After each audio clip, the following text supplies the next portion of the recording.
What's up everyone, how are you all? Today we are back with another blazing Naruto Sotri. What if Naruto has Bloodline Council bashing? If you enjoy then please like, share and do comments. And also CEHCK the description to original creator of this beautiful creation. Night. The moon was full as the night sky was as clear as glass. Unfortunately, for the people of Konoha, a night like this was not a night to enjoy since the night peaceful silence was instead filled with the noise of chaos that was going all around. Currently now, the Kyuubi was unleashing its fury all on the village, destroying homes and killing people. For the citizens of Konoha, they know what the Kyuubi was. It was a force of nature, a tremendous force of power which it can create tsunamis and destroy mountains with one of its 9 tails. Many wonder on how the Kyuubi was attacking their village. But for now, the village's shinobis were fighting with everything they had to stop the beast from destroying their homes and slaughtering their families. As the battle proceeded, the shinobis gained hope as their great leader appeared on top his summoned toad and landed on the Kyuubi. He was the 4th Hokage, Minato Namikaze.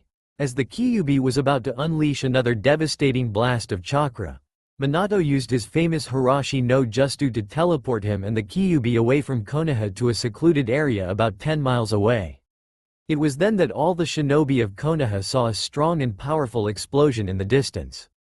With Minato, the Kyuubi blasted a powerful blast of its chakra at the area where Minato transported it to. Near the Kyuubi was Minato along and next to his side was his wife Kushina. As they saw the destruction caused by the Kyuubi, both Minato and Kushina heard the cries of their greatest treasure that they have. In Minato's arms, he held the person that they love the most, more than each other right now. With them was their newborn son Naruto. Even thought Minato and Kushina were both happy their baby was alright. They both knew that if they don't stop the Kyuubi now, their precious legacy would die here and now. Minato knew what needed to be done, which he was prepared to do. Kushina also knew what needed to be done as well. She went first on the assault on the Kyuubi as Minato created the barrier to contain Kyuubi from escaping. Kushina unleashed her chakra chains on the Kyuubi to immobilize it. As Kushina held it in place, Minato noticed how weak Kushina was getting since she is now the former Jinchuriki of Kyuubi. So having the Kyuubi being ripped apart from her was leading to her death. She wanted to protect the 2 people that she loved the most by making sure the Kyuubi was gone for now. Minato saw what she was doing and decided to do on what he needed to do for not only for Konoha, but also for the future. He stopped Kushina before she starts to seal the Kyuubi inside her again. Kushina, don't. As the one, who not made me Hokage, but a man and now a father to my son that you gave me. I can't let you die like this, stated Minato. Kushina, tearful Minato. Minato was speechless as Kushina continued on, but, thinking about it, all of us, being one family. I couldn't be, any more, happier, than that, smiled Kushina. Minato was silent for a moment, until he had a look of determination on his face. Kushina, save your strength. You're going to need that in order to see Naruto again, stated Minato. Kushina was confused until Minato said, I will seal your remaining chakra inside Naruto with the Hake Fuin. Then I will take the Kyuubi down with me with a jutsu that a non-Jinchuriki can use, Shiki Fujin, he stated while gently placing Naruto on the ground. Kushina was afraid of this because, if Minato used the Shiki Fujin, then he would die. But Minato thought back on what happened earlier tonight and told Kushina on what he realized. It was because a masked man attacks Kushina that all this happened. He then thought about what Jiraiya said about the child of prophecy, that he was told, and he believed now that it was his son since he was born in this moment of time as the masked man attacked Kushina to release the Kyuubi. He told Kushina that he would seal the Yang half along with Kushina with the Hake Fuin, while he takes down the Yin half with him in death. Minato started to create the hand sign, but before he could finish it, the Sandaime Hokage appeared behind him and knocked him out just before he finished the hand signing. Kushina was surprised to see the Sandaime here.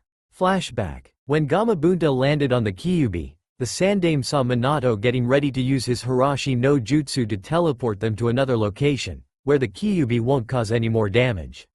The Sandaime quickly went to the Kyuubi and touched its back, just in time as Minato teleported them to the area.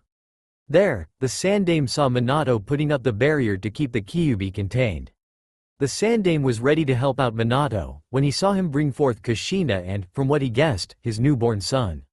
He heard Kushina going to sacrifice herself to save Minato and Naruto, but the Satobi heard on what Minato said he was going to do, and overheard about the masked person attacking Kushina. Sarutobi heard on what Minato said and couldn't help but agree with the decision. Of course he had other plans since now he knew that Minato needed to live, as well as Kushina so they can truly be with their son. The Sandaime was ready to use a special jutsu that he learned for such equation like this ever came up. Unbeknownst to everyone, the third taught himself a bit of Fuinjutsu in cases of emergency. He decided to use the same jutsu as well on the Kyuubi to spare Minato, as well as use another jutsu that would save Kushina's life since he knew that their child would need them in order to one day be able to fight the Masked Man. End flashback. The Sandaime appeared and knocked out Minato with a nice chop on the back. Kushina was surprised to see him here. Kushina was about to ask him, but was silenced when the Sandaime said that he would perform the jutsu instead as well as save her life. Sarutobi-sama, why you can't, the village needs? You, panted Kushina. No, the village needs Minato more since he is young, while Naruto not only needs his father, but needs his mother just as much. I overheard everything on what Minato said, and I had to agree with this decision, but instead I would be the one to do it, stated the old Hokage.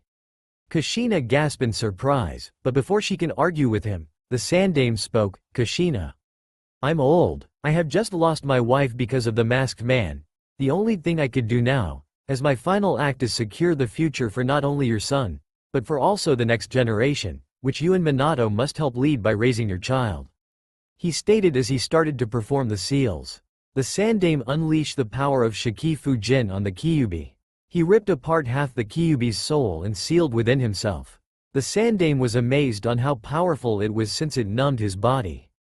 As the Sandaime sealed the yin half of its soul inside him, Kushina made her way to Minato and got a bit of his blood to perform the summoning jutsu. She was able to summon Gamatoru, the sealing toad, to the battlefield. The Sandaime saw this and thought it was good timing, since he is running out of chakra himself because he started the Hake Fuin. The toad was surprised to be summoned like this. The Sandaime explained on what was happening, and gave him the key to the Kyuubi's seal. He accepted and went to Jiraiya to hide and explain the situation to him on what just happened. Once it was done, the Sandaime was ready to seal the rest of Kyuubi into Naruto. With that, the Shinigami, who had both the Sandaime and Kyuubi souls, was ready to devour both of them into his stomach, where they would battle for all time. But before that, the Sandaime used the last of his strength to perform one last jutsu, which he used the last bit of strength to heal Kushina's body from the Kyuubi being extracted from her. Kushina would now live, which was good timing since the Sandaime saw Minato starting to wake up. With this, I can leave both Konoha and the future to this family, since I know that they can shape and lead the next generation to a brighter future when the time comes. Thought the old Hokage as he died. Kushina was saddened that the Sandaime died in front of her eyes, but she was also very grateful to him since he not only saved her life, but her family as well as all of Konoha. She saw Minato starting to stir. As she did, she heard her son sleeping peacefully. She couldn't be any happier to know that she and Minato can be with their son, they can be a family from now on. She quickly struggled herself to get to her young son, so she can bathe him in her warmth and keep him from getting cold. Of course, her feelings of happiness for her family didn't last for long since a strange light appeared around her son. Kushina gasped and tried to move quickly to get to him, but before she can reach him, he disappeared in a flash of white light. As Minato began to rise after the Sandaime knocked him out, he heard his wife starting to cry. She was crying for the disappearance of her baby. Minato quickly went to her and asked Kushina on what happened, which she told him that their baby disappeared in a holy white light. As reinforcements arrived, both Kushina and Minato just looked into the night sky and cried in tears, knowing that their family was incomplete. As the shinobi gather and take the Sandaime back to Konoha, Kushina made a silent prayer for her son being safe. Night. It was a calm night, with the world at peace as everyone slept in Wales, England. In a solitary village, a family of 3 was sleeping peacefully until they heard the cries of a baby coming outside. The mother of the 2 young boys came out with her sons staying inside their house, which their mother told them. When she came out of her small house, she walked for a bit, following the cries of what sounded to her was, indeed, a baby. After walking for a few moments in the open grassy plain area behind her house, she spotted a crying baby on the ground. She quickly ran towards the crying infant to see that it was a baby boy, a newborn from what she can tell. She quickly took her blanket that she used to cover herself to keep herself warm, and covered the infant boy from the cold. Once she got him, she quickly calmed him down while taking him to her home. Once inside, the mother sat in a rocking chair with the baby in her arms. After calming him down, the mother couldn't help but wonder why a person would leave a cute baby boy, but then saw the red aura that was starting to surround him for a bit before dissipating. After seeing the red aura, it was then that she started to believe that this child was more than what he appears to be, even if she doesn't know what it was yet. Before she can try and figure it out more on this baby, her two sons, who were awakened from the baby's crying, came up to her to see the child.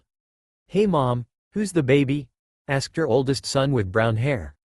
"I don't know, sweetheart, but I do know that he is special," answered the mother. "Really? Why's that?" asked her youngest with red spiky fallen hair, in a 2-year-old gibberish way. "Because, he is both your new little brother," cheerfully replied the mother. "Our little brother," both boys replied. "Yes, I'm going to adapt him, okay," said the mother. "So, what are we going to ring up our new baby brother?" asked the older brother of the, now, 3 brothers. Thomas Springfield? Is that all right, Nagi?" smiled the young mother as she looked at her second youngest son. Nagi smiled as he looked at his new baby brother, unaware on the red aura that was surrounding his new baby brother. 12 years later, right now in his office, the Yondaime was working and reading some documents. As he read them, his mind would sometime wander from his work to his family. He looks at the pictures that were on his desk. As he looked at them, he could help but think on what has happened over the years. 3 days after the Kyuubi attack, the Yondaime announced on how the Kyuubi was defeated by the great Sandaime Hokage by sacrificing his life in exchange for saving his life. He decided not to announce that the Kyuubi was sealed inside his son since for all he knew, Naruto might be dead by now. As the funeral for the Sandaime and the shinobi, who bravely fought the Kyuubi, completely finished, Minato turned to other situations that were around him, like repairing the village. After a few years of working and rebuilding, Konoha was once again back to its original form. During those years, the village was starting to prosper very well, especially on what happened after 5 years of working. The Yondaime couldn't help but look at the picture next to the picture where he and pregnant Kushina was in. Next to it, was Kushina holding onto a baby in her arms. Except this baby was a little red-headed girl. Even though they decided not to have another child because of Naruto, fate decided to give them another chance for Kushina and him to start a family with Erika, his now 7-year-old daughter. Another thing that happens was the Uchiha clan massacre, which happened when he was away on a day vacation. Minato and Kushina decided to take Erika away from Konoha to spend time together at the beach. They decided to stay until the next morning, where she told the council that he would leave his former student Kakashi in charge of all shinobi and village matters until his return. When he came back home, Kakashi immediately informed him about the massacre. Kakashi explained that he saw a lack of security near the Uchiha compound since many has reported that they haven't seen none of the Uchiha clan police officers in the night. When he sent some shinobi to check on the premise, they only found Sasuke alive, while the rest of the clan was murdered. Sasuke explained that it was his older brother Itachi that killed them all. Minato was stunned about this development, since he was away when all of this happened. News about the Uchiha clan massacre all but gone, hit Konoha hard along with their enemies who took it in their own stride. When Minato heard of it, he quickly asked Kakashi and some of his most loyal Anbu to investigate it since somewhere in his mind, he thought that something was off. As Minato thought about what has happened, he couldn't help but think about his long-lost son. Even though he declared Naruto dead, in the back of his mind, he thought that he was alive. This was even more so since Kushina was convinced that Naruto wasn't dead, since she can feel it in her heart. Minato thought that it was maternal instinct about it, but he knew never to question a bond between a mother and her child. He even asked his most trusted people to look for him or to find some clue to help bring him back home, Jiraiya, Tsunade, Kakashi, etc. His thoughts were interrupted when he remembered that in a few days, the Genin graduation exam will commence.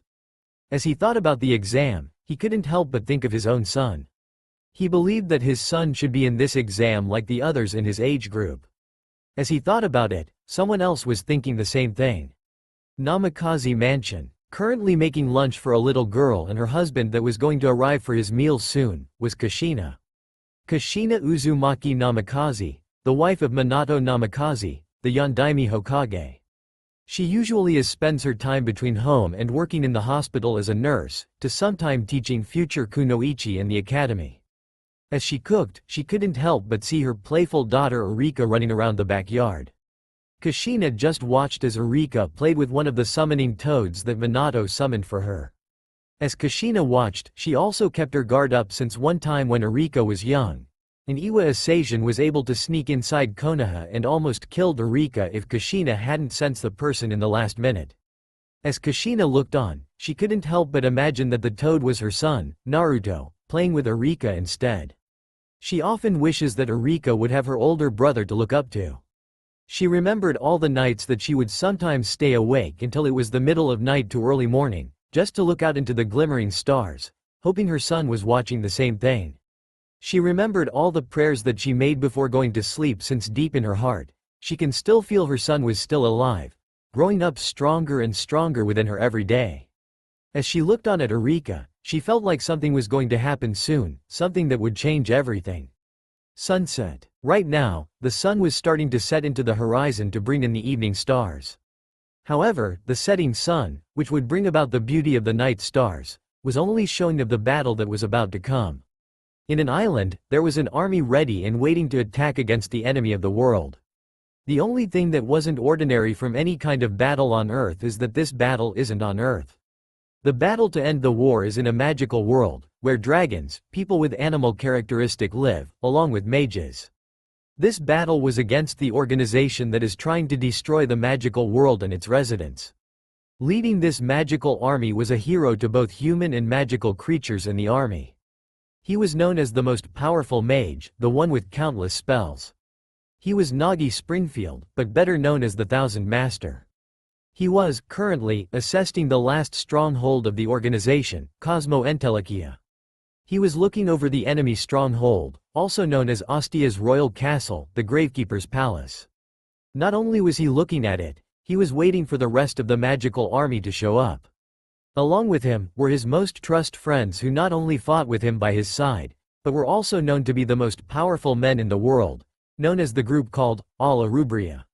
With him were his good friends, master of the Shinryu style of swordsmanship, Kano Aishin. Next was Al, a masterful mage of mystery. His master, that looked like a kid but in fact over a 200-year-old demon, Zect. The next was one of two people to be his eternal rival, the man that is known to be invincible throughout the world, the legendary swordsman mercenary, Jack Rakan. Finally, his second rival, who not only at his LV, but is also his adapted younger brother, a young boy of 17 years of age who is not only known as the true Thousand Blades, but also a master of the Shinryu arts of swordmanship but also called the Elemental Master, Thomas Springfield to most, but to his family and friends he is known as Naruto Uzumaki Namikaze. Naruto wore clothing that were similar, if not resembling, to Nagi's. The only difference was that he wore loose, baggy navy blue jeans, wore a short-sleeve orange shirt, a yin-yang pendant in a whirlpool design around his neck as well had a clay-tempered Japanese samurai sword where he held it with his left hand, not to mention that the handle was extra strengthened cause of the grip that Naruto uses. As all of them watch on, Nagi broke the silence of the calm before the storm.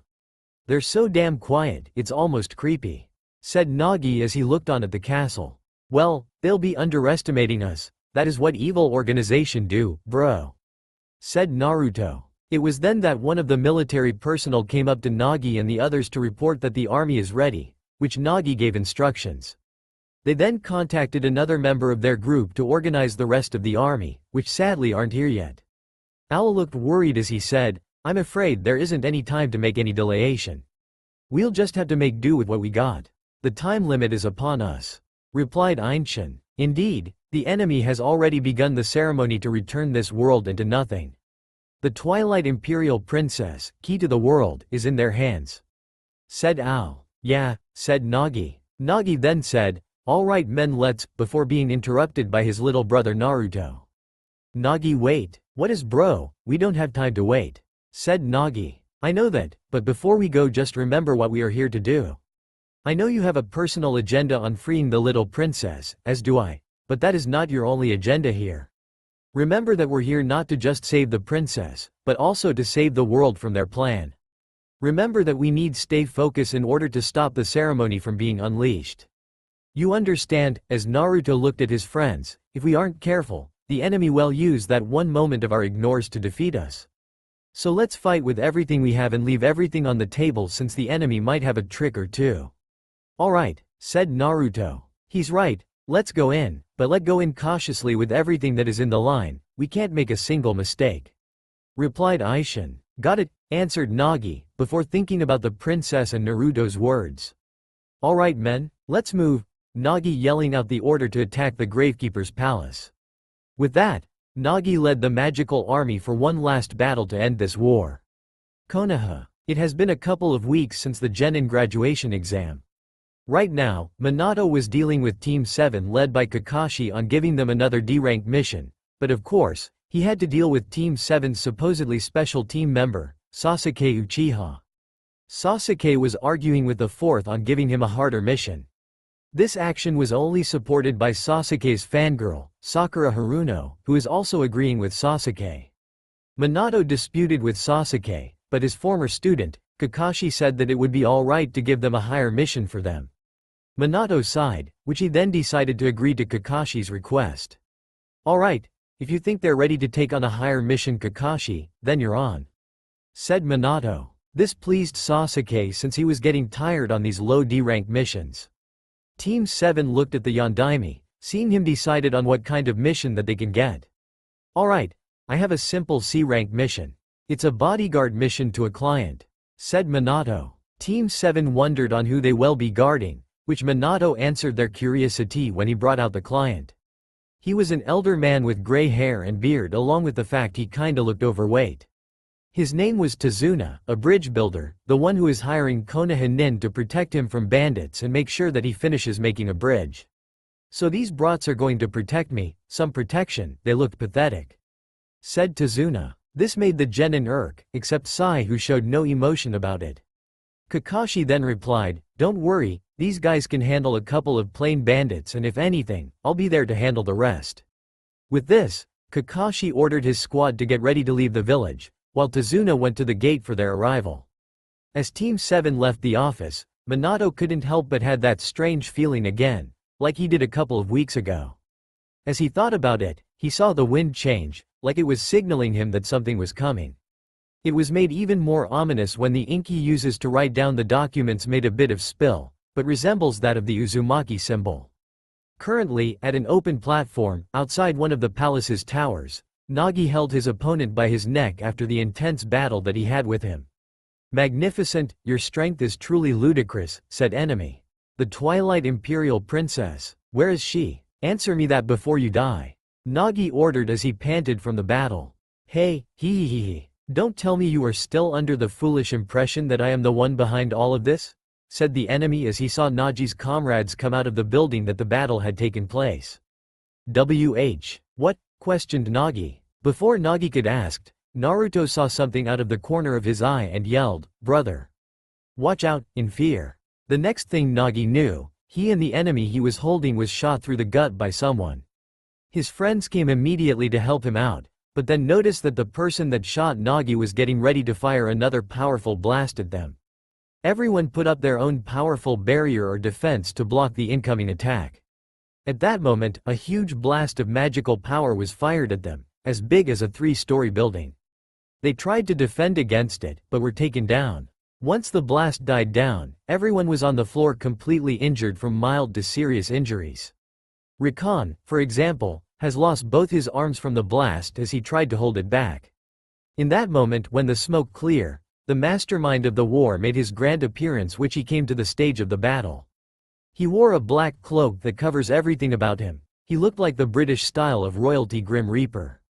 He was called the Life Maker, or Mage of the Beginning.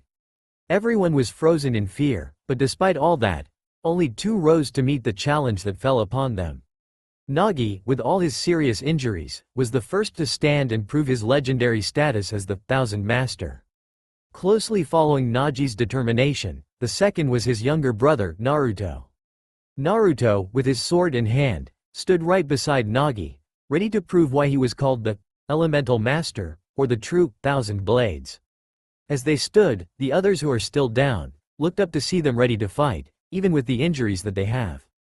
Nagi, with most of his serious injuries, were located at his right arm, bleeding badly, along with the hole in his gut. Naruto had lighter wounds, a bleeding forehead, arms with bruise and scrapes, but his left arm was the most serious since it had more deep gashes where blood ran down from it. "You can't, Nagi. Naruto. In both your states, you," Al said before Nagi interrupted him. "Al, use all the magic you have left to heal the both of us." "But a ridiculous healing like that would," said Al. "It only needs to last us for 30 minutes. Replied Naruto. Al was about to protest about it, but then Nagi and Naruto's master, Zect, stood up beside them, to join the fight against the Life Maker. But before that, they noticed that the ceremony was starting to activate. Things were grim, until Naruto spoke up. "Guys, I'll go where the ceremony is taking place. I'll see if I can buy us some time to stop the ceremony. Unfortunately, that means that you two would have to face this bastard by yourselves," said Naruto. "No prob, bro. You find the ceremony and try to take care of it, we'll deal with him," replied Nagi. "The two of you can't possibly face him alone," yelled out Al. "If we don't defeat this guy here and now, then the world will be reducing to naught. We don't have any other choice," said Zect. "Nagi, wait. It's no good, this guy is on whole other LV. You'll die. We have to regroup for now," said Rakan before Nagi interrupted him. "Oh, come on. This is like you, Jack. We won't make it if we hang around doing nothing," said Nagi, after which he declared that he would defeat the mastermind no matter what. With that, Nagi and Zect went to fight the Life Maker, while Naruto, using the distraction that both Nagi and Zect provided, to go inside the palace to try and stop the ceremony that was already taking place. For 10 minutes, Al and Rakan heard the noise of battle between Nagi and Zect against the Life Maker. At the same time, they were relieved to see that Naruto was slowing down the ceremony on the destruction of the world. With this, they were buying some time in order to stop this. After a few more minutes, everyone was shocked to see that Nagi defeated the Life Maker in a fantastic display of lightning power. After a few moments of waiting, Al got a telepathic communication from Nagi. "Hey Nagi, honestly, you never cease to amaze me. Exceeding my expectations every single time," said Al. "Now for the princess, no, more importantly, the ceremony. I've defeated their leader, but during the battle, Naruto told me that they already led the ceremony. Naruto is currently using whatever he has left to try and slow it down, especially since his wounds open up again. We don't have much time till Naruto finally gives in and falls," telepathically said Nagi. "What? They've completed, and Naruto is using whatever strength he has left trying to delay its activation, but with his injuries reopening, at this rate," Al said before he was interrupted when he felt a power increase of some kind. Just then, they saw the ceremony's spell starting to unleash in a bright orb of light that was like being in a tornado that was just growing in power. It was this that Al knew that Naruto had finally given into fatigue and stopped his delay tactic. Al was thinking that it was over, but then overheard Princess Erika. It was then that Al and Rakan knew that the main fleet that was being led by both Princess Erika and Princess Theo. They ordered their soldiers to create a barrier to stop the ceremony. All of a sudden, their barrier collapsed, which indicated that there is something else in the ceremony. They all thought it was over until they heard a telepathic message from Naruto. "Guys, I just looked at the ceremony seal and inscriptions. Apparently, they are not only using ceremony itself, but also using elemental magic to help increase the ceremony's power to stop any sealing process. In that case, all forces create a barrier again, but this time also uses whatever type of element seal you have to stop it," ordered Erika. As the magical army tried to stop the ceremony, they found that it wasn't slowing down. They were wondering on what was going on. They knew that they only had a few moments left before the ceremony is unleashed. "Guys, you need to use all of the elements at the same time and be in sync in order to accomplish the sealing," said Naruto. "Be in sync? But that's impossible, given in our state. In order to sync the elements together like this, it's impossible to do it now. Said Ao. Not if you use me as the catalyst for the seal. Said Naruto. They were shocked on what Naruto just said. All of a sudden, they heard a large blast coming where the ceremony was taking place. It was then that Nagi, Ao, Rakan, and Ainshin watched as Naruto flew high up into the sky with no fear in his eyes. Naruto flew higher, above the glowing light. As he was flying, he heard his friends telepathically yelling at him. Wait, Naruto, there has to be another way. Said Ao. There isn't time, Ao, this is the only chance we have left. Said Naruto. If you try to channel all that power through you, you'll die. Said Rakan. I know. Stated Naruto. Eureka, Theo, do it, use me for the seal now that we still have a chance. Yelled out Naruto. Eureka and Theo gripped the guardrails of their ships in frustration since they grew to like him as their friend. Eureka, remember what we came here to do, now do it. Yelled out Naruto in frustration. With that, Eureka yelled out, all forces. Unleash the seal as well as an elemental seal and focus all on the elemental master, Thomas Springfield. Princess Theo also unleashed the same order. The army unleashed the seal with the addition of the element seal. Naruto was prepared and could sense the seal's magic about to reach him. He closed his eyes, prepared for his greatest act. He then heard Nagi call out to him telepathically. Wait, brother, don't do this. It's alright, bro, I am making this decision on my own terms. Consider this as saying thank you for taking me in and making me part of your family for when I was taken from my first. Also, tell Eureka-san? I'm sorry I couldn't be there at your wedding. Smiled Naruto. At that moment, Nagi watched in pain and sadness as the seal connected with Naruto and he screamed in pain. Brother, yelled out Nagi. The sealing of the ceremony was completed. Everyone watched as the brave young man, making the ultimate sacrifice for them. In an amazing show of bright and flashing light, the seal was created and held together which stopped the ceremony that could have destroyed the magical world. Once it was over, Al and Rakan saw something fall. In a great speed falling down, the members of All-Arubra saw Naruto's sword strike the ground, blade first. Nagi came walking towards his brother's sword, which is the last thing that he had of him.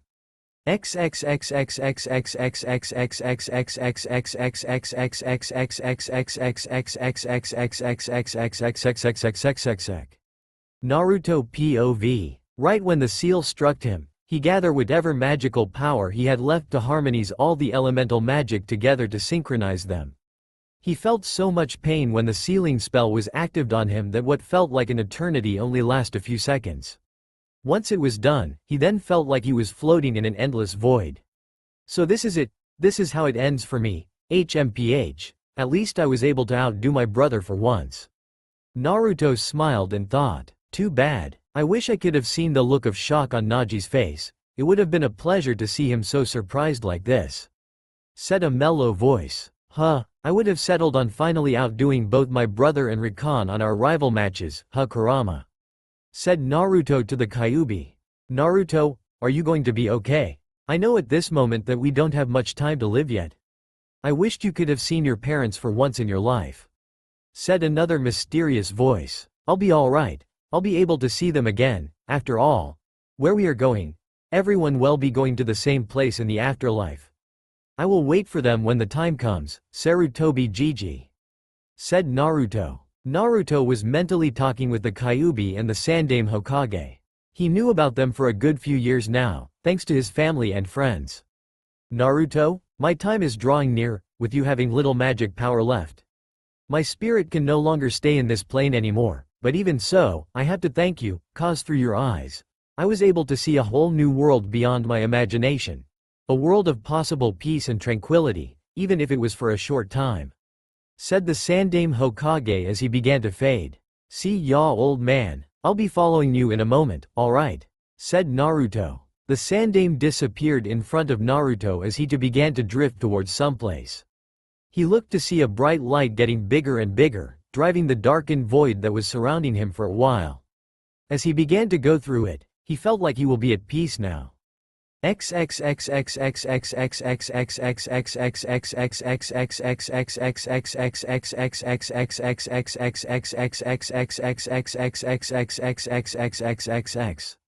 Nami no Kuni. Currently, Team 7 was fighting off Zabuza, the demon of the mist. Earlier he and Kakashi had fought against each other, but were now imprisoned by Zabuza's water prison jutsu. After Kakashi was captured, Sasuke and Sai had no choice but to free Kakashi, since without him, defeating Zabuza would be impossible. Zabuza unleashed his water clone jutsu at Team 7. As Kakashi watched on as Sai and Sasuke tried to deal with the clone, with Sai having better luck than Sasuke, he thought that the situation was very grim. At that very moment, everything changes. Above them, everyone heard what sounded like lightning and thunder, or a mixture of the two. They all looked up to see a vortex of some sort appearing above Zabuza and Kakashi. Everyone wondered what was going on, but then as quickly as it came, it disappeared. As it was disappearing, something fell out of it. That something was a person, with a hood covering the face, as he fell towards Zabuza. Zabuza's attention was focused on the person that was falling down on top of Kakashi and him, that he didn't notice a kunai was coming straight at him until it was at the last moment. The person dropped into the water as Zabuza's attention was back at his opponent. He saw the kunai coming at him, which he saw that it was Sakura taking the advantage of the situation. With Zabuza momentarily distracted, the clone also dispersed, along with Zabuza's water prison jutsu stopping and freeing Kakashi.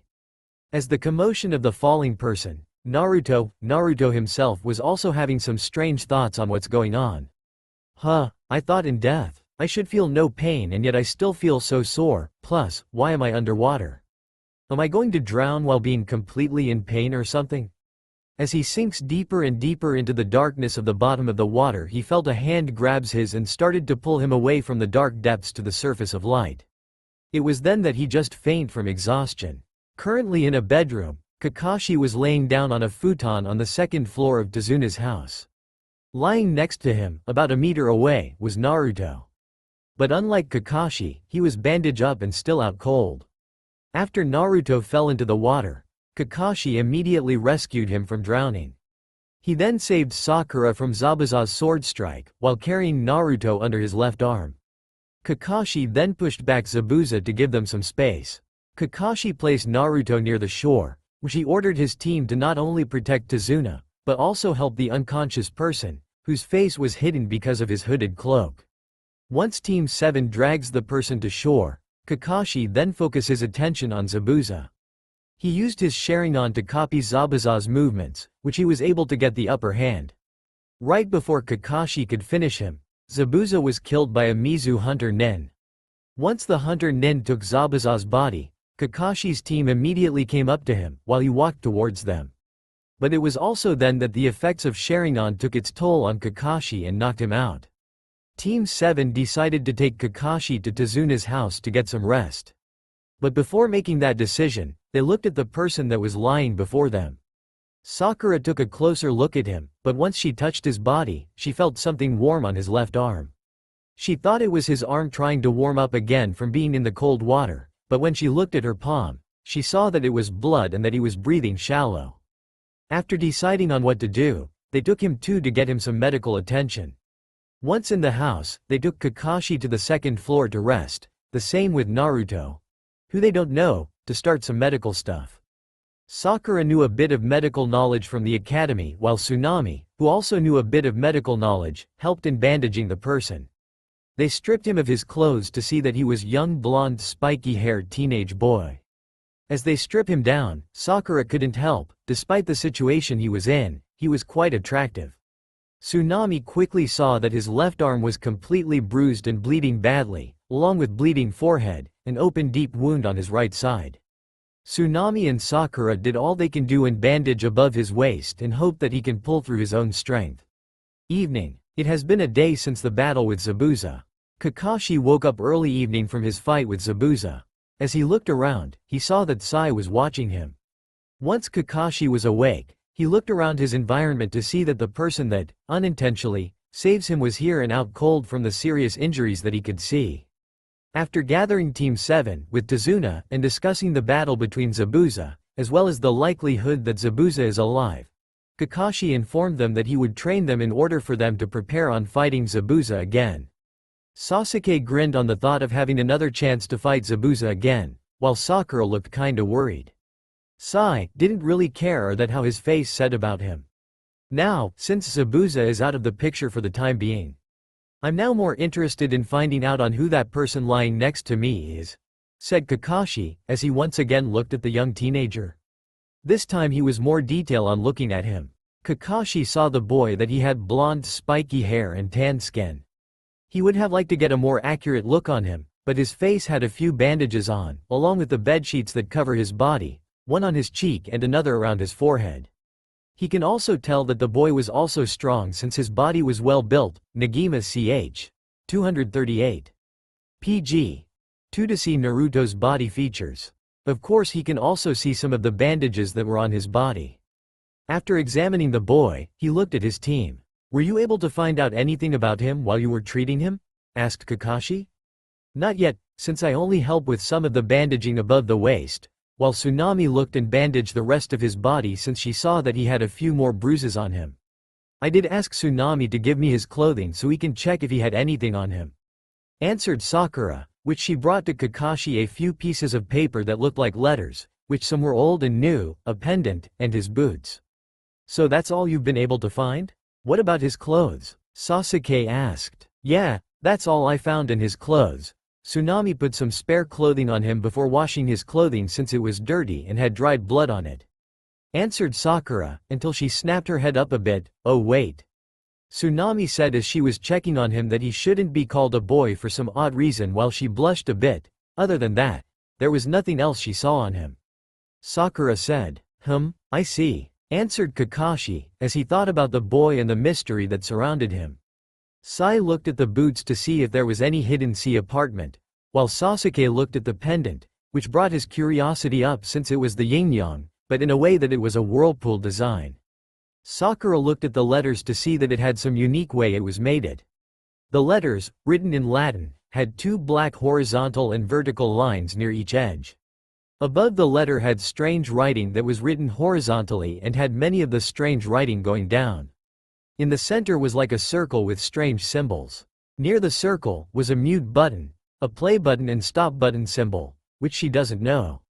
Sakura continued to look at the letters until she'd accidentally touched the play button on the oldest looking letter. When she touched it, a holographic image appeared in front of her. Ah, what is this? Yelped Sakura. Everyone turned to look at the letter that she dropped to see the image of an attractive white-haired woman that looked to be at her early 30s. She wore a white, long-sleeve dress that went down her body until it started to fade from the image it had. Just before they questioned on how an image appeared from a letter, the person in the letter started to talk. Hey sweetie, how is your training coming along? Even though I know you can take care of yourself by now, I can't help but be a bit overprotective of you since you're still so young, but as your mother I can't help it. I recently have gotten a letter from your older brothers as well. They seem to be doing pretty well, despite their being busy from what I gathered, especially with Nagi with what has been happening with him lately. I hope you send me a letter soon. Have fun and stay safe while you train. Bye my little sunshine, said in a sweet heavenly voice, but with a strange accent. It was then that the letter stopped and the image disappeared. As everyone stared at it, they couldn't help but wonder on how it spoke and from such a little thing. How did it do that? There is no way that a letter can have images appeared out of nowhere. But this one has images and it talked too, asked Sasuke. Sai went to the letter to press the play button again to see that it was playing the same message as before, meaning that it was a recording. Sasuke picked another older looking piece of letter. He presses the same play button on the other letter. Another image appeared. Instead of the same woman, a young handsome preteen boy with red spiky hair going down that looked to be as old as Sai or Sasuke. When Sakura looked at him, she couldn't help but think that this guy was even more attractive than Sasuke. Hey little bro, I got your letter the other day. I was amazed that you not only went to India but made past the Himalayas into China. But I'm more amazed that you actually found someone to teach you martial arts as well as basic swordsmanship. That's great, but hey, once you've gotten a little older or when you're gotten stronger, come and meet up with me. I'm sure Aishin, here, can help you train more in swordsmanship. With the same British accent. He was then interrupted by an older person that looked like he was 15 or early 20s appeared next to him. He looked straight-laced and serious, with short spiky hair and brown eyes. His face was narrow, but still looks handsome, even with glasses. He wore a black long-sleeve sweater and finally what looked like brown pants. Wait, what do you mean train him? I'm not going to take your 8-year-old little brother as my apprentice just because you say so, Nagi. Annoyed Aishin. Don't be such an old bat. I just meant that you just show him some of your fighting style moves and spar with him to get better, that's all. I'm not asking you to train him in everything you know, just things that you are willing to show him. Nagi cheerfully said. Nagi then apologized with hand signals and then said, anyway, I'm still not sure about Aishin on helping you with your swordmanship, but I know that my master, Zect, would help you out on getting stronger, right master? Sure, why not? I don't mind torturing another soul, said a mysterious but young voice. Nagi laughed nervously, but then looked it straight forward again. Well then, hopefully, the next letter I get from you would be soon. See ya, little bro. OPS careful with those girls over there, since like me, you seem to attract girls wherever you go. Bye now. Thomas finished speaking. Once the letter was done, the miniature projection stopped as well and back to normal slip of paper. Kakashi and the others were now getting somewhere since they now gotten a few clues. First was that this letter was a couple of years old and that this teenager was 8 years old when he gotten it, almost 10 years ago they guessed. Second was that he was training for something, which they know that it was something with taijutsu and swordmanship in a place that they don't know. Third was that he had an older brother, but they don't look like each other, while the white-hair woman and the redhead teenage boy did with something things. Finally, the final clue was his name, Thomas. As they were thinking, Sakura decided to get more answers from the 2 final letters. She pressed the play button to see that it was the redhead, but older now, like nearing 18 to 19-year-old. Hey bro. Listen, I know that things lately have been going hard on all of us, but now is not the time to be soft. We have important work to do. Once you completed your work, come and meet up with us at the capital. We'll use the information that you were able to gather to unlock the mysterious of Cosmo Entelechia. Okay bro, see you soon. Serious, said Nagi. As they thought about it, their thought were on, who was Cosmo Entelechia since they never heard of this organization. Kakashi asked Sai to press the final letter to see that it was newest looking one of all the 4. The next one revealed a tall, beautiful young woman, 18 to 19 years old, with blue eyes and long golden blonde hair that fell past her waist. Even though she looked beautiful, she had a very serious face and from what they can tell a strong will. Listen, the next attack from the enemy forces is going to attack in 3 separate divisions. Nagi and your friends will be leading the attack head-on, while you are going to sneak around them and take out any surprise attack that they may have. Once you've done that, meet up with all Arubra to continue the attack. Hopefully, if we push them hard enough we can get them to surrender or at least have a ceasefire with their forces. Remember, you'll be facing an army of a possibility of 5,000 forces out of the 25,000 that we'll be facing if the information is correct. Also, your brother has asked me to give you this message. I hope to see you in the front lines. That's all. Good luck, Naruto. When the letter finished its message, they couldn't believe on what they just heard. For one, this young man was going to or has fought about 5,000 soldiers by himself, even though he looks to be young. As everyone was thinking about it, they turned to look at the young man and wondered on who he is. But for Kakashi, there was one thing that was really bothering him. As last message finished, and heard the woman say, Naruto. He was beginning to have a lot of thoughts about what is going on. It was around this time that Naruto started to wake up from being out cold. He started to struggle a bit from the sheets that were placed on him. Everyone looked to see that he just woke up and started to move. Sakura quickly went to his side, while everyone looked on to see if he was alright. As she tried to keep him from moving, Naruto opened his eyes a bit to only see a blur of pink in front of him. Why is there a cherry blossom in heaven? Struggled Naruto before he fell back to sleep again. Even though it was for a moment, Sakura was able to see his eyes open up a bit to see that it was sapphire blue. Once he went back to sleep, Sakura couldn't help but really look at him, imagining him without bandages. As she looks at him, she can see the scary resemblance between him and the Yondaime Hokage. She decided to speak up about it. Hey guys, this guy, which got everyone's attention while Sakura continued, his face, if you really look at him, doesn't he look like the Yondaime-sama? With that, Kakashi and the rest of Team 7 look at Naruto to see that, without the bandages, he really does look like the Yondaime, but with some small differences. But for Kakashi, it got him thinking about something else. Morning. It was mid-morning when Naruto started to wake up. Last time he woke up, he thought he saw a cherry blossom. Now, having a lot more rest, he is able to move around again. He bent up to see the room while still in the bed floor. Once he looked around, he saw that the room was very plain, just for guests to sleep in. He went to the open window to see that the house was near the ocean, which he didn't mind since it was calming to feel the ocean breeze just now. After checking on the room, he got up to see that he wasn't wearing his regular clothing. He was wearing someone else's pajamas for adults. He looked underneath the clothing to see that he was bandaged up pretty well. He then looked around more carefully to see that his clothing was laid next to his bed. He decided to get change and find out where he was since he now knew that he isn't in dead. Kitchen, dining room. Everyone, right now, was eating breakfast.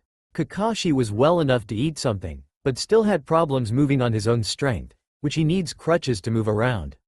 Today, Kakashi is going to put his team on a new training exercise since he knew that they needed to get stronger in order to face Zabuza. Once they finished eating, Kakashi told his young genin team to get ready for training. Sasuke was more than happy since he wanted to get stronger, you all know the reason. It was then before leaving Tazuna's house, that Sakura decided to check on Naruto. I'm going upstairs first to see if that boy is alright. He may have woken up, again by now. Alright then, once you checked on the boy, we'll go and start on your training since we need to prepare if Zabuza returns again," said Kakashi. Sakura nodded in agreement, which Tsunami said that she will also go to check on him to see if his bandages needed changing. "By the way, Sakura, why are you wearing the boy's pendant around your neck?" Sai asked curiously since he has seen her wearing the pendant around her neck all morning long. "Just because I feel like it and that it would look good on me, plus I want to make sure it stays safe," answered Sakura. It was then from behind her, everyone heard a voice. "Oh really, wouldn't it be safer around my neck since it is mine?" Everyone turned to see that the young boy was up and about and looking fine. He was wearing his clothes that Tsunami had cleaned and left next to him, except for his hooded mage cloak.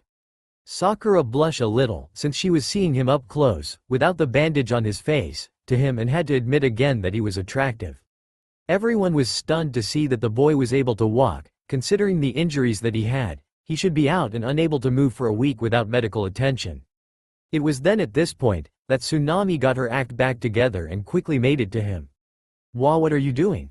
You're seriously injured. You need to lie down and rest or you're going to reopen your wounds again," ordered Tsunami. "It's alright, I'm fine now," answered Naruto. "No, you're not fine, you need to get these clothes off and get back to bed because of the injuries on your arm and deep wound near your waist," complained Tsunami, as she tried to move Naruto back upstairs.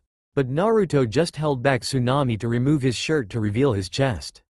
Everyone was shocked to see that the wounds on his left arm were almost completely healed up, and the deep wound was only showing bruise signs. "I heal ridicules ly fast. Wounds like this will be healed up in a day or so for me," said Naruto, while thinking, "That's because of Kurama and my magical power helping me out." He then looked at Sakura and sticked out his hand in front of her. "You mind giving me back my pendant, little girl?"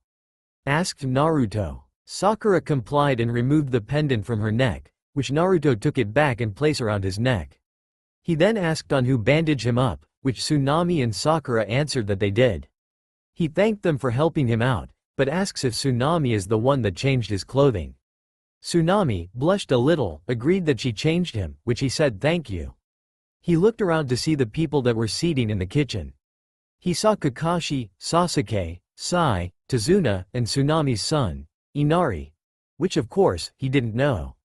As he looked around the kitchen, dining room, his attention was drawn more to Kakashi, more precisely his headband that acted as an eye patch.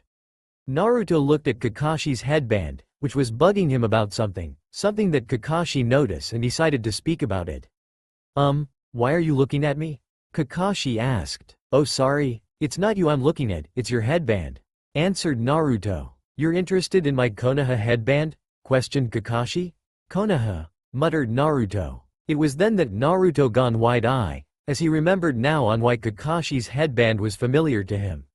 It was the leaf symbol that he remembered on what the Sandame told one time. Flashback. Right now, a 15-year-old Naruto was awake, on guard duty while his brother and friends were sleeping for the night. He was the first watch on, keeping a lookout as everyone slept.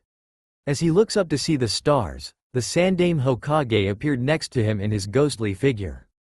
"Beautiful night tonight, huh Naruto?" said Sarutobi. "Yes it is. If it wasn't for the threat of war, I would really enjoy it more," stated Naruto. "Yes. How unfortunate that the magical world is dealing with this problem. I sincerely hope that war doesn't break out, since we still need to try to find a way back home," said Sarutobi as he holds a ghostly smoking pipe, not lit. "Yeah? Hey Gigi, if I ever do get back home, how the hell will I even know which country or village to go if I don't even know the place?" asked Naruto. "Well, I'll be there to help you, since I used to live there and know a lot of the terrain. But I think I should tell you just in case if I chose to finally rest in peace or something else comes along," answered the old Hokage. Sarutobi told Naruto that his parents live in Hai no Kuni, Fire Country, in a village called Konoha. He explained that if Naruto ever runs into a Konoha shinobi, he should ask him for directions if the person was on a mission, or follow the person back, since following him would lead him home. He described to Naruto on what a Konoha symbol looks like on the ground. "Now, once you finish making a right triangle, erase the sideline and add a swirling circle starting from the top and spin it around clockwise into a whirlpool," stated third Hokage. "Like this?" questioned Naruto. Once Naruto completed it, Sarutobi nodded in agreement and said, "Good, just like that." Remembered Naruto, "If you ever go back home to our world and see a symbol like this, you well know that he or she is a Konoha shinobi and an ally to you. But be careful, since if you see the symbol with the S-Ratch going to roast the symbol, it means that they are rogue." End flashback. As Naruto went wide-eyed, Kakashi looked at him carefully, since Naruto looked like he was struck by lightning. Kakashi was very curious now, since Naruto's reaction was interesting to see. Sasuke and Sai also notice it. Naruto went wide-eyed for a second or two, which he quickly recovered from it. Naruto shook his head, since now he knew where he was. "The sealing ceremony that I became a catalyst to must have been much more intense on me than I thought, since I used what was left of my magic, Charka synchronization, along with the magic of the entire army. It must have pushed my body and power into a special void or something that teleported me here or something. If that's true, then, if I follow these Konoha nin back to Konoha, then I can see my parents," Naruto happily thought. Everyone looked at Naruto as he was silent for a moment, like he was thinking about something, but then saw him smiled. He then started to walk away. Tsunami questioned on where he is going. "Oh, don't worry, I'll be back, I just need to find out about something," smirked Naruto. Naruto went to the front door, put on his boots that were there, and left. In the kitchen, dining room, everyone thought that he was weird since the way he acted. Kakashi decided to awake his team from sudden confusion about the boy by telling them to get ready to start training. Outside, after taking a 10-minute walk, Kakashi found a nice place for his genin team to start the tree walking exercise. Once he was done explaining to them on how it works, he told them to start doing it. For Sasuke, he put too much chakra on the tree and cracks apart underneath his foot, which pushed him away, but before going more than 3 meters high. Sai climbed about the same height as Sasuke. But the one that made it high up to Kakashi's LV was Sakura, who was sitting on the branch. Well, looks like the Kunoichi of the group has the better chakra control. Not only does Sakura know a lot about chakra, her control and stamina are quite good. Comparing her to an elite Uchiha that we have here, she makes the name worthless. Casually explained Kakashi. "Shut it, sensei," yelled Sakura, as she thought that Sasuke would hate her now.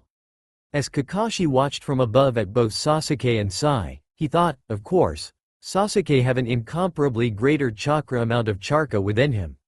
If this training goes well, he could be a powerful assist. Before they could do anything, someone yelled out, "Should you be telling them that? Especially when you knew Her Majesty here would of course be able to climb up the tree first, since she has a lot less chakra comparing to the other 2 runts there." Everyone looked at the tree that Kakashi was on, to see that it was the boy, Naruto, above him, about twice as further up. Naruto looked down on the others, which he then yelled, "Of course, you're probably hoping to motivate the emo kid down there into trying harder, since you know already that he wouldn't be able to make on the first try since he has a lot more chakra to control instead, right?" He came walking down the tree like a casual person walking on the ground. As soon he came to Kakashi's LV, he looked at Genin to see what their reactions about what he just said. Sakura was amazed that blonde hair boy was able to do the tree climbing technique, but was also surprised to know that Sasuke hold more power than she knows. Sasuke was surprised to know that the blonde-haired teenager knew that he couldn't make on the first try since he had more chakra than Sakura, making it a lot harder for him to do the technique. Sai just looks emotionless since he doesn't really have anything to say about. Kakashi was the one that kinda looked peeved, but saw that Sasuke is even more motivated since he knows now that if he trains hard, he could unleash the tremendous chakra that is dormant within him. I'm surprised that you are able to do this exercise, huh? Stated Kakashi. Yeah, well I had a pretty good, grandfather that was also an excellent teacher. Naruto smiled, as he thought of the old man. Well since you're here, there is something that I have been meaning on asking you. Asked Kakashi. Like what governor? Said Naruto. What is your name? Questioned Kakashi. I'll tell you mine, if you tell me yours since it's the polite thing to do when you first meet a stranger. Asked Naruto. His name is Kakashi Hitaki. Answered Sakura. It was at this moment that Naruto knew the person in front of him is. Naruto heard that name before when the Sandaime explained to him, like him, his father also had students and only one of them survived. That student was Kakashi Hitaki. Naruto couldn't help but think his luck is getting better, but of course he saw Kakashi looking at him with somewhat of a glare for saying what he was trying to keep hidden from Sasuke. Alright, now since you know my name, what's yours? Asked Kakashi. Everyone looked at Naruto, who they still didn't know. Naruto answered with a soft smile, my name Thomas. Thomas Springfield. Sasuke thought it was weird, especially with the weird accent that he spoke. Sakura was intrigued since she never met anyone who looked so close the Yondaime Hokage. Kakashi just plainly looked at him, like he was regular person now. Of course, Naruto continued on before they could even say another word, of course. That is what my adoptive mother named me after she found me. You may not know it, but I believe your sensei does since the night of 9, the old monkey not saved 2 souls but also their greatest treasure. Sasuke, Sakura and Sai were wondering on what he meant, while Kakashi was readying between the lines on what he was saying. Know his name? Night of 9, old monkey? 2 souls, and their greatest treasure. Thought Kakashi as he read between the lines on what it all means. The more he thought about it, the more he started to realize that the key words in the sentence. It was only then after thinking about it for a few moments that he realized who he is. The clues were there. The way he looks like his sensei, the Yondaime Hokage, the sentence he said. Kakashi thought, is he actually Naruto? Before Kakashi can continue to think, Naruto said, see ya chaps. I'm going to explore this island since I kinda like to know my surroundings. Once he said that, he jumped away and started to explore the island. When Naruto left, Kakashi told his team to continue their training, while he went back to the house since he needs to rest, plus he figured that Naruto will return there after he finished his exploring. With Naruto, an island about 1 mile away from the island where Tazuna's house is located, there was a large slicing and static noise that can only be heard on the island was made. Inside the forest, Naruto stood in front of the now destroyed, split boulder about half the size of Tazuna's house. He stood in front of it, panting a little, but alright. Judging from how much I used and how hard I'm breathing, I would say I can perform about 10 of them. That's not too bad, even though I mostly recovered, I can usually perform 18 of them in a row without getting tired. Thought Naruto. True, it is strange, it could be because of this world.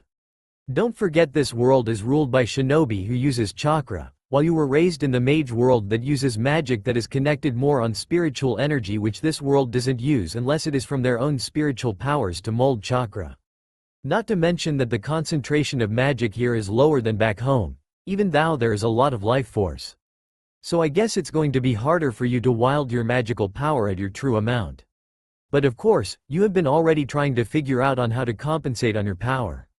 Said a voice inside Naruto's mind. But I can make that up thanks to the Sandaime, who trained me in both standard and advanced chakra control, remember Kurama. Thought Naruto. Yes, I remember how he taught you on how to convert your own spiritual and physical energy to create chakra. What's really impressive is the fact that you can split and synchronize the 2 powers of magic and chakra into your own style to give you an extremely high boost. Said Kurama. Yeah, I'm just glad that we're alright after that little experience we took when we fell into our birthplace.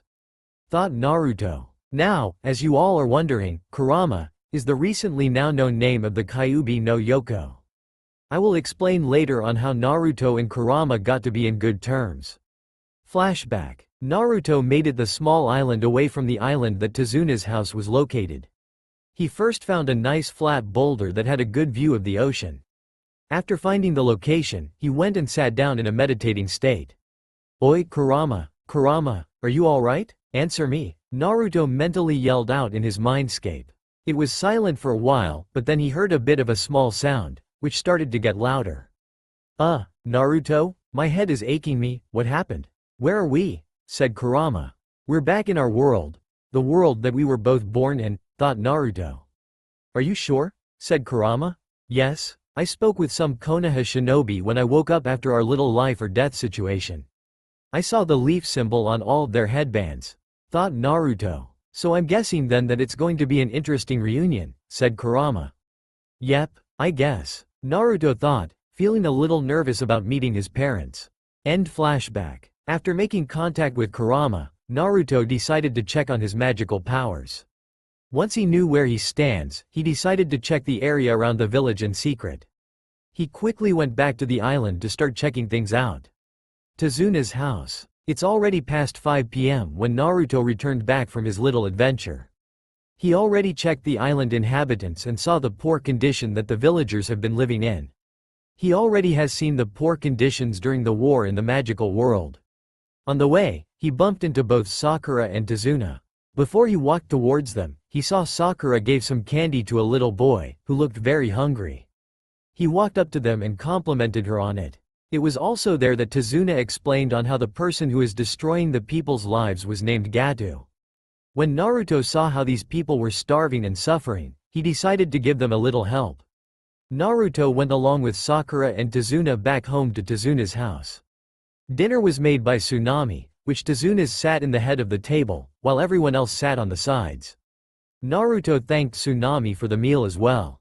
After dinner, Sakura asked about a picture that was torn, hanging on the wall that had Tezuna, Tsunami and Inari. Naruto heard the sad story about Inari's stepfather. Outside, Naruto stood outside the house, overlooking the night sky. As he continued to stare at the stars, he thought about his brother and friends, as well as wondering if the sacrifice he did for everyone back in the magical world helped save the entire world. Even though he could continue to think about it, he knew that for now, he can't since there is no way of finding out until he can figure something out. The only thing he could do right now is live in the present and move towards the future, whatever future that lay before him now. His thoughts changed from his own personal problem to the problem of this island. He remembered what Inari said earlier today at dinner. Are you stupid? There's no such thing as a hero. With careless and disgusted voice, Naruto thought back at how his brother as well as all his friends from all Arubra. You're right, kid, heroes aren't born. However, they are made by the people that they hold dear in their hearts, as well as knowing when right thing to do needs to be done like your dad did. I think it's about time that this place starts believing in again when you take up your father's legacy, kid. Naruto thought as he smiled. Naruto knew what needed to be done first, so he was about to go when he sensed someone watching him. He knew where the source was located, so he just stood there at his spot to speak. You know, if you're going to watch me, I suggest you do a better job than that. Right, Kakashi-san. Out of the shadows, Kakashi appears behind him, which he doesn't move to see him. Of course, he could sense him thanks to the powers that he was able to gain when he learned to control Kurama. When Kakashi stepped out, he looked at Naruto in the moonlight. For a moment or two, he could have sworn that he is seeing his sensei's back. After Kakashi came up towards Naruto, while both of them staying on neutral mode. They stood there for a few moments, until Naruto spoke up. What is it? The way you're looking at me right now is kinda creepy? Is there something bothering you right now? Yes, on what you told us earlier today. Even though it was cryptic, you explained it a way that only I would understand.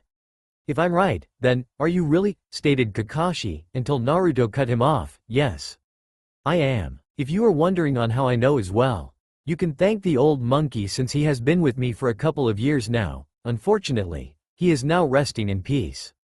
Sadly smiling Naruto. Kakashi was finding all this hard to believe since Naruto has been missing for 12 years, without so much as a clue to where he can be. And the only reason he knows this is that his sensei, the Yondaime Hokage, had asked him to help him search for his son in secret. Before Kakashi can say anything, Naruto spoke up. If you're wondering where I have been for all these years, which I am wondering how long it's been here, we can talk about it another time. Right now, I got some things to do, so good night. After which, Naruto started to walk away from the porch and away from the house. Kakashi would have gone, but he was still on crutches, so he can only do is watch him go and start thinking about on what to do about this new situation along with the situation with Zabuza and Gato. Morning. It's been 6 days since the encounter with Zabuza. During that time, Kakashi was recovering quite well, while his genin team has improved on their chakra control with the tree climbing exercise.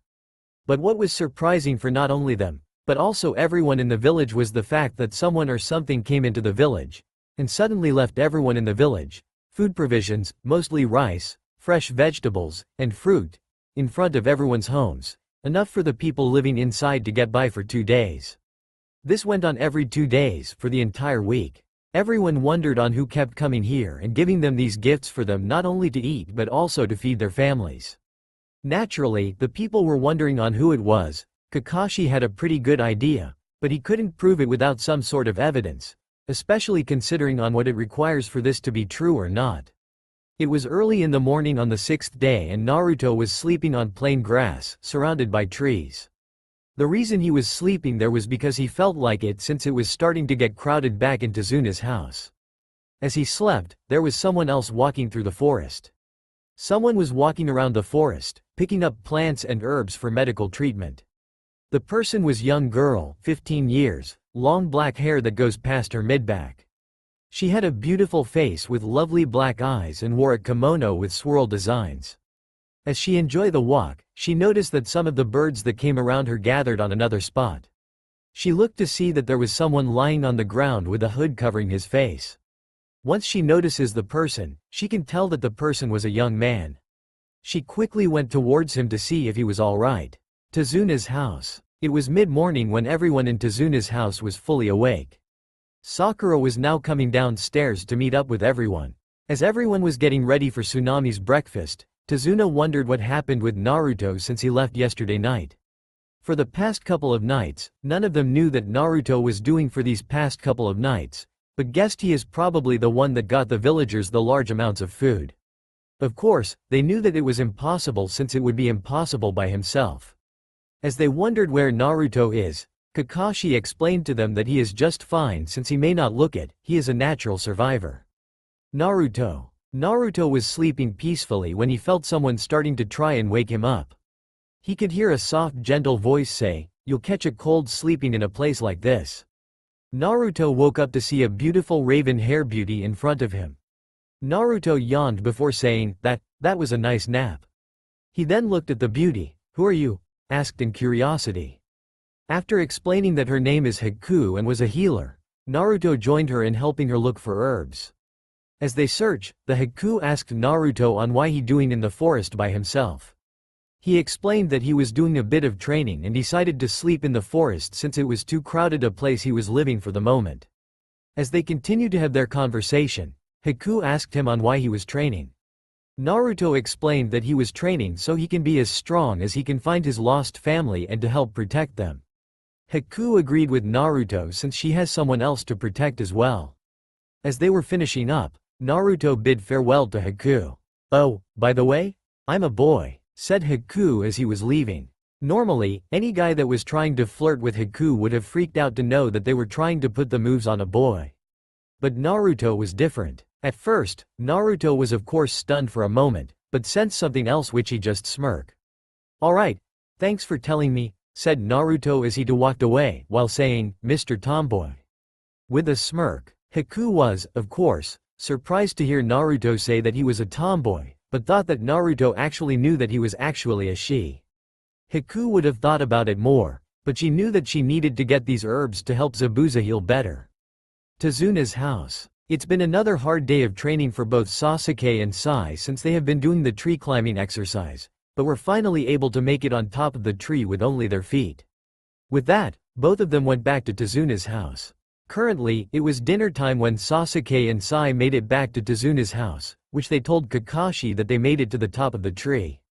Once Kakashi heard them complete the exercise, Kakashi put them on guard duty with Tezuna, which Kakashi will accompany them since he is well enough to help out as well. As everyone was waiting for dinner, Naruto, came back to the house after a couple of hours of his own secret training.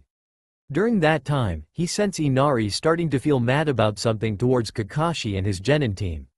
It wasn't until Inari yelled out at why they were bothering on training since he believed that they will die by Gatu's men. None of them said anything, but Naruto decided to put Inari in his place by telling him that his father would be ashamed of him on the way he was acting right now, and telling him that his sacrifice for his son was now worthless. He then told him that the way he is now, he will always be a cry-baby forever, as he leaves the dinner table to go outside. Inari cried when Naruto told him something so harsh, while Tsunami yelled at him for saying such a thing to her son, which he didn't show or care about apologizing. Later, everyone was asleep while Naruto didn't return to the house. Inari was outside watching the moon on the porch above the water. Kakashi came over to try and explain something to Inari, which helped since he has experienced loss just like Inari. Once he had the conversation, Kakashi left Inari to himself for him to figure things out. Morning, Tsunami and Inari were outside wishing Tezuna, Kakashi and the genin a good day at the bridge. Unbeknownst to them, Zabuza was ready to go as well and was ready to kill Tezuna, along with his partner, Haku, by his side. After a while of walking and making it to the bridge, everyone saw the horror that awaited them. In front of them, Tezuna's workers were lying down and injured by someone. Kakashi figured that it was probably Zabuza. While they were ready to fight for their lives, Tsunami and Inari were about to get in trouble when two of Gato's thugs came and were outside, ready to do something to them. Inside, Tsunami was minding her own business, when the two thugs outside slice up her house's wall into the kitchen. They wanted to kidnap her as ransom to stop Tezuna from completing the bridge.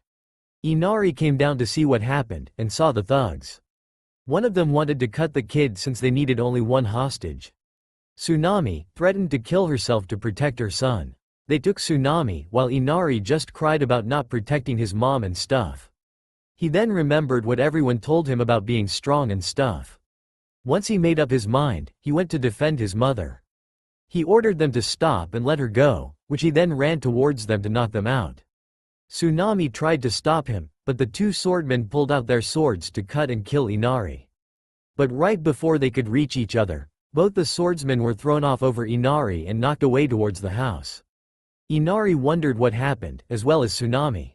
They then heard, "Good thing I was nearby or otherwise you would have been in a troubling situation." Both Tsunami and Inari looked behind them to see Naruto standing behind Tsunami. Both the swordmen were surprised to see him here.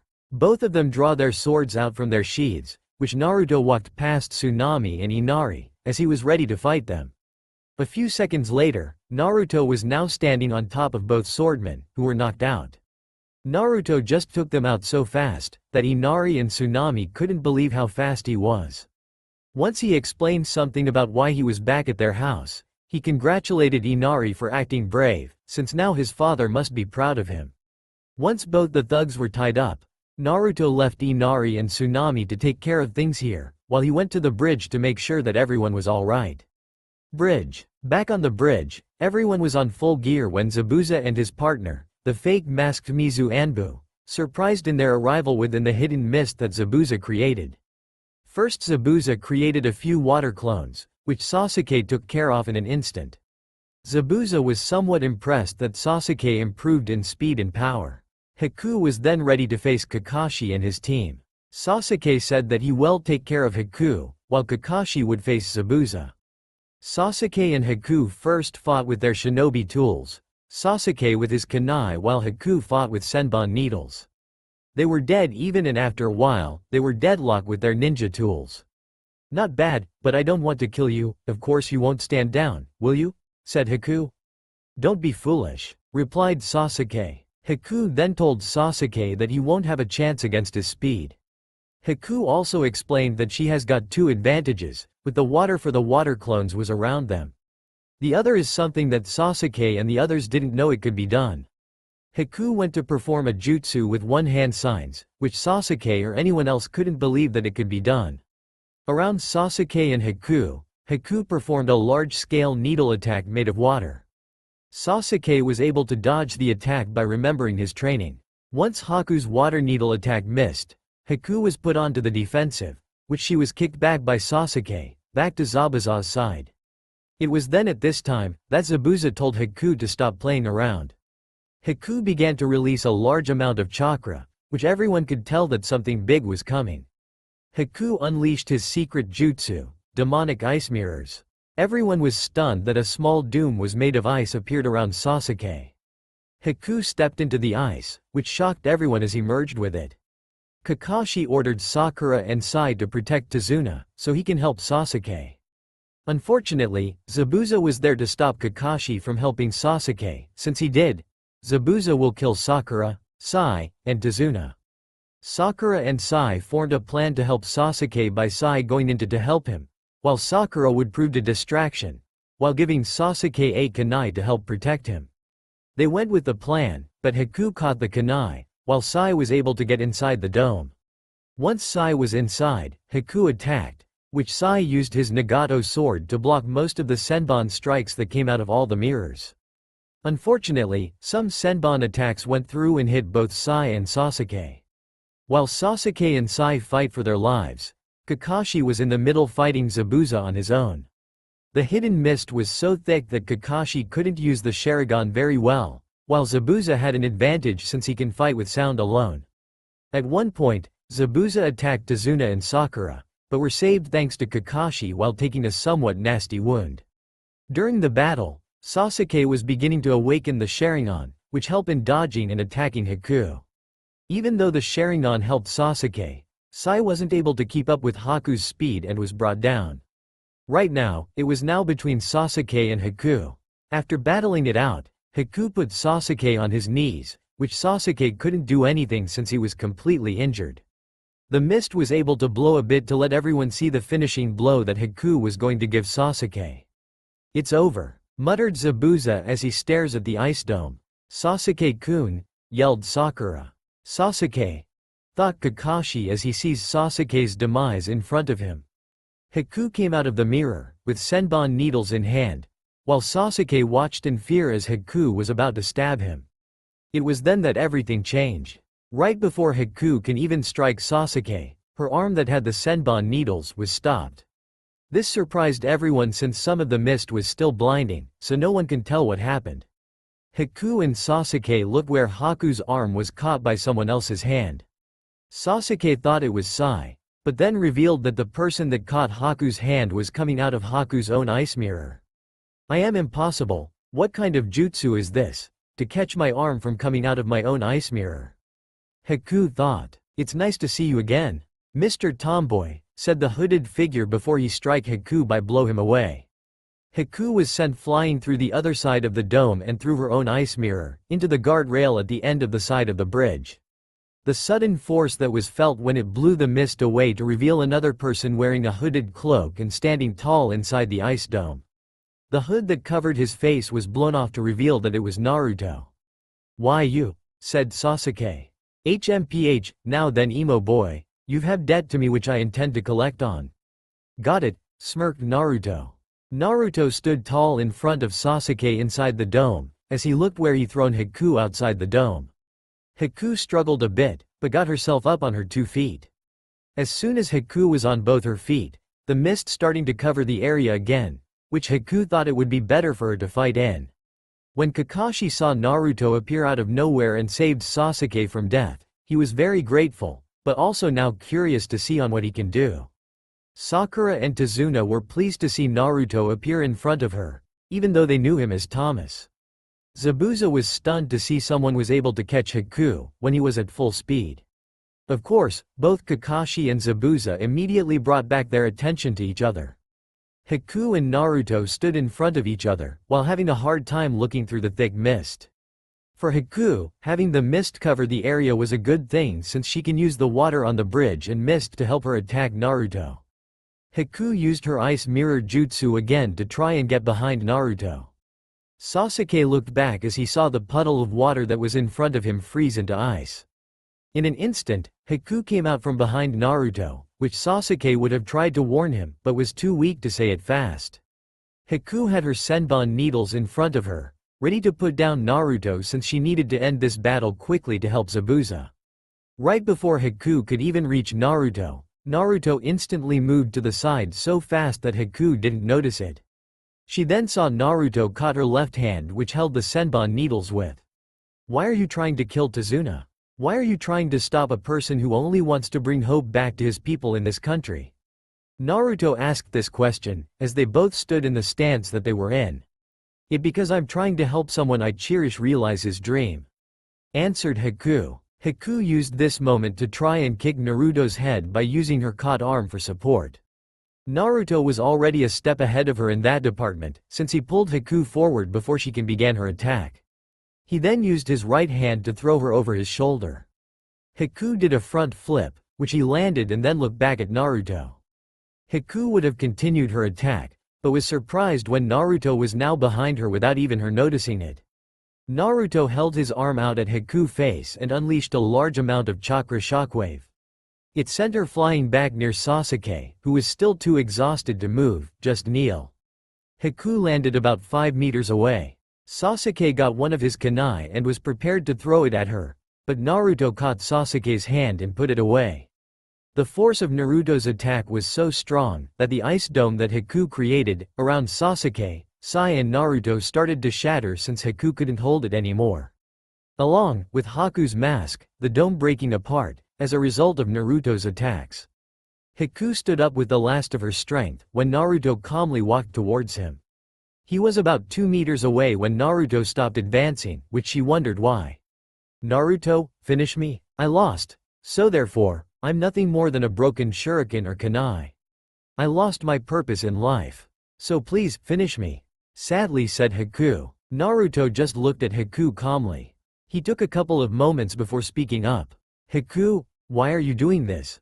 More importantly, why are you helping a man like Zabuza kill someone who is trying to help his people? Asked Naruto. As Naruto was hearing about Haku's sad life story and why he was helping Zabuza, Kakashi and Zabuza were finishing up their fight.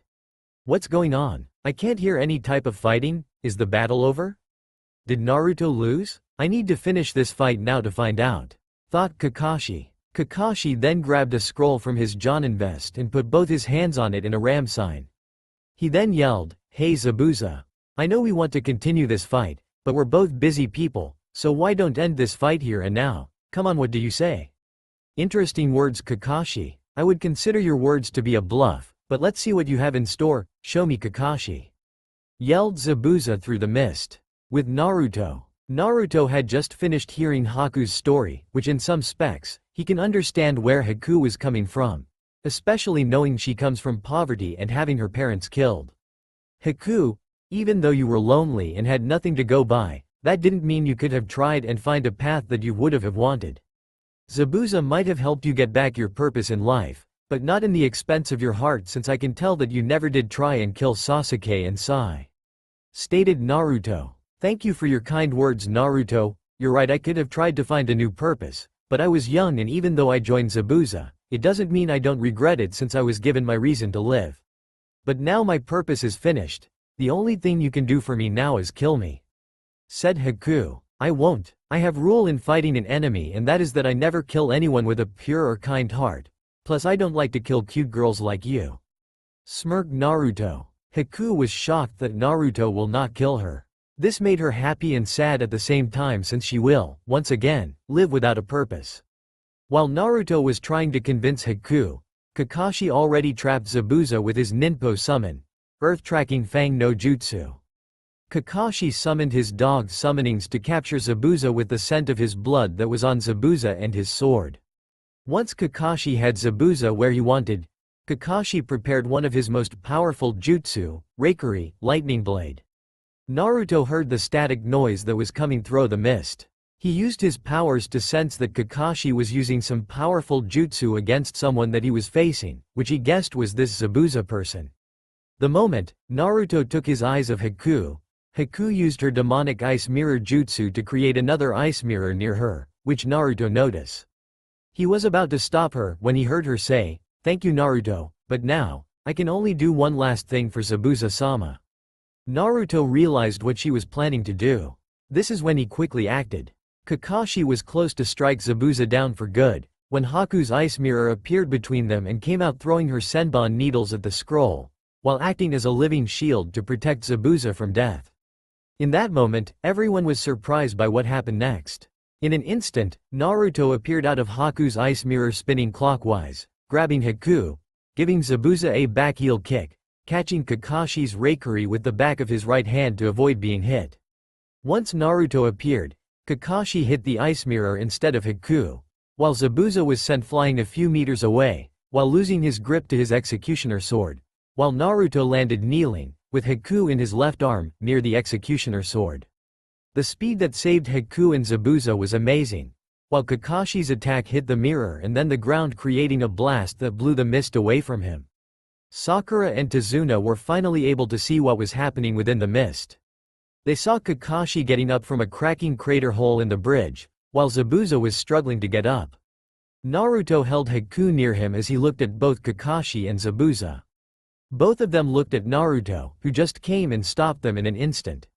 Naruto gently put Haku down, which she was stunned about how fast Naruto was, and looked at them saying, "Even though this is your fight, I won't let an innocent soul like Haku die," calmly speaking, while looking behind Zabuza. "Besides, we got company."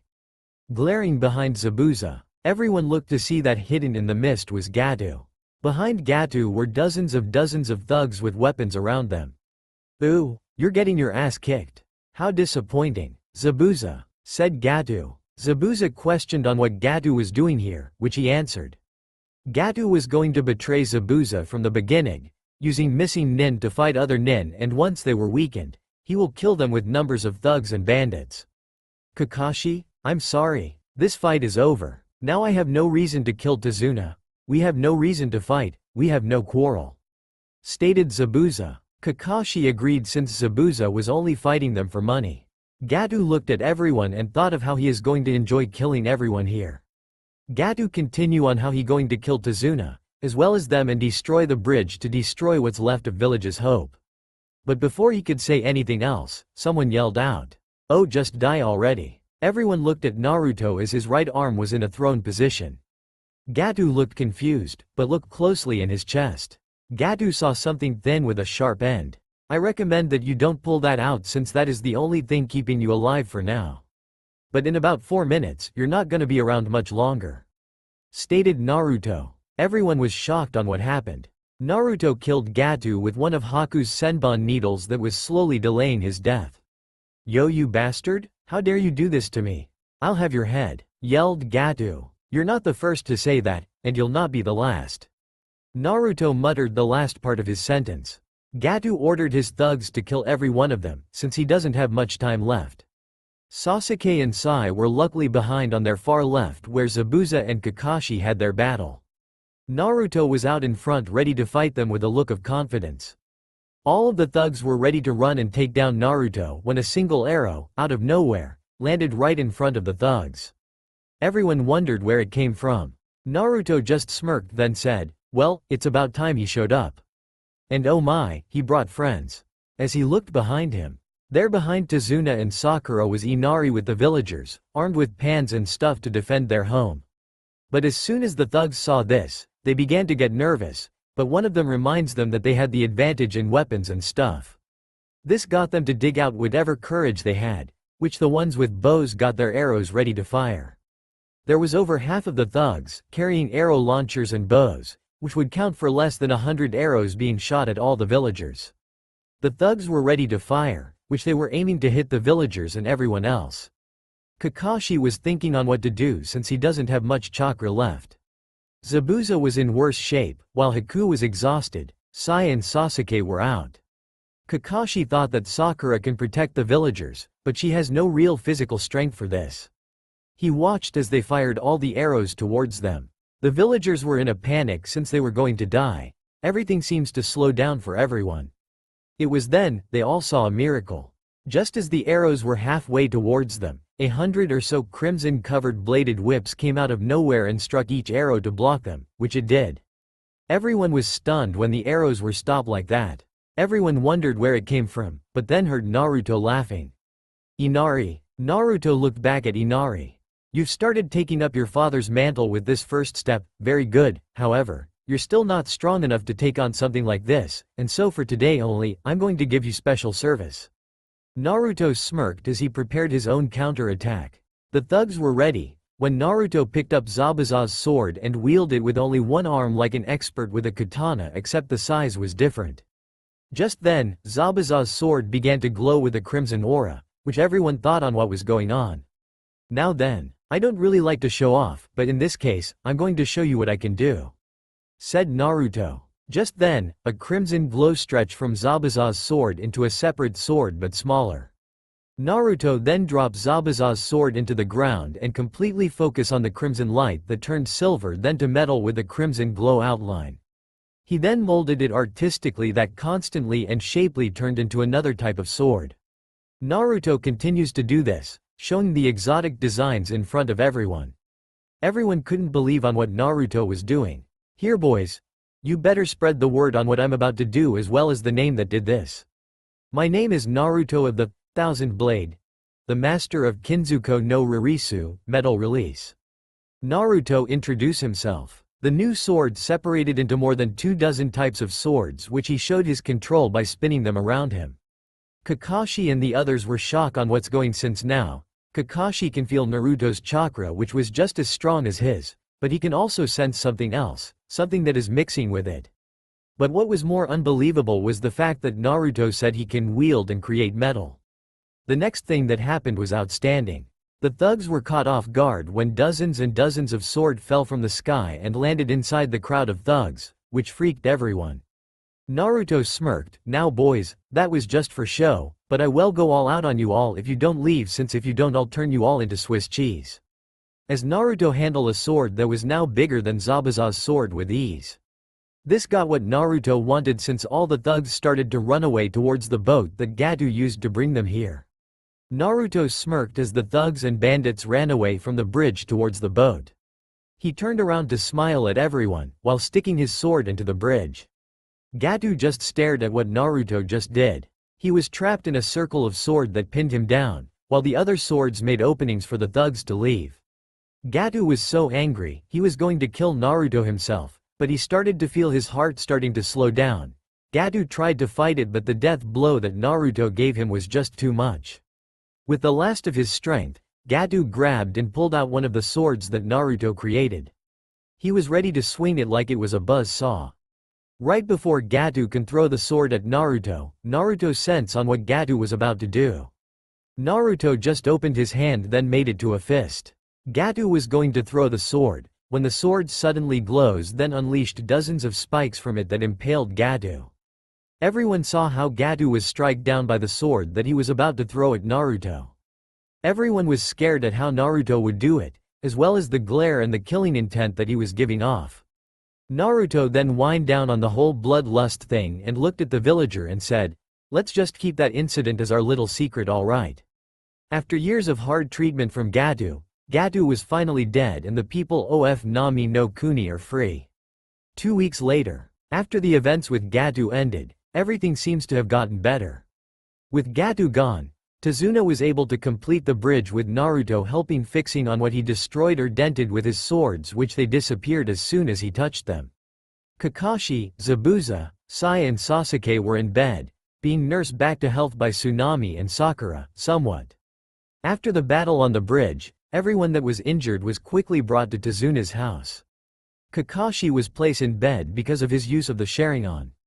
Zabuza was laid next to him since he not only got deep dog bites, but also his right arm was heavily injured because Kakashi's stabbed him with 2 kunais. Sai and Sasuke were in bedridden cause of the injuries they received from Haku, which Sai was out cold for a while. But for Sasuke, he didn't like what happened during the bridge battle. Knowing that Haku defeated both him and Sai didn't sit well with him, but took solace that he was able to awaken his Sharingan. Haku was alright, only received minor injuries by Naruto since he only used just blast waves against her. While during the whole recovery state, Naruto kept calling Haku a girl, while Haku said that he was a boy. Everyone thought that Naruto was nuts, not believing in Haku, until an incident happened between them. It was morning in the end of the first week after the battle. Naruto woke up early that day to freshen up and get to work.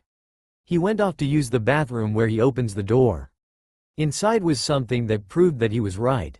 Coming out of the shower was Haku, but in a towel that covered her up, but still show off her body, which was curvy with smooth feminine legs.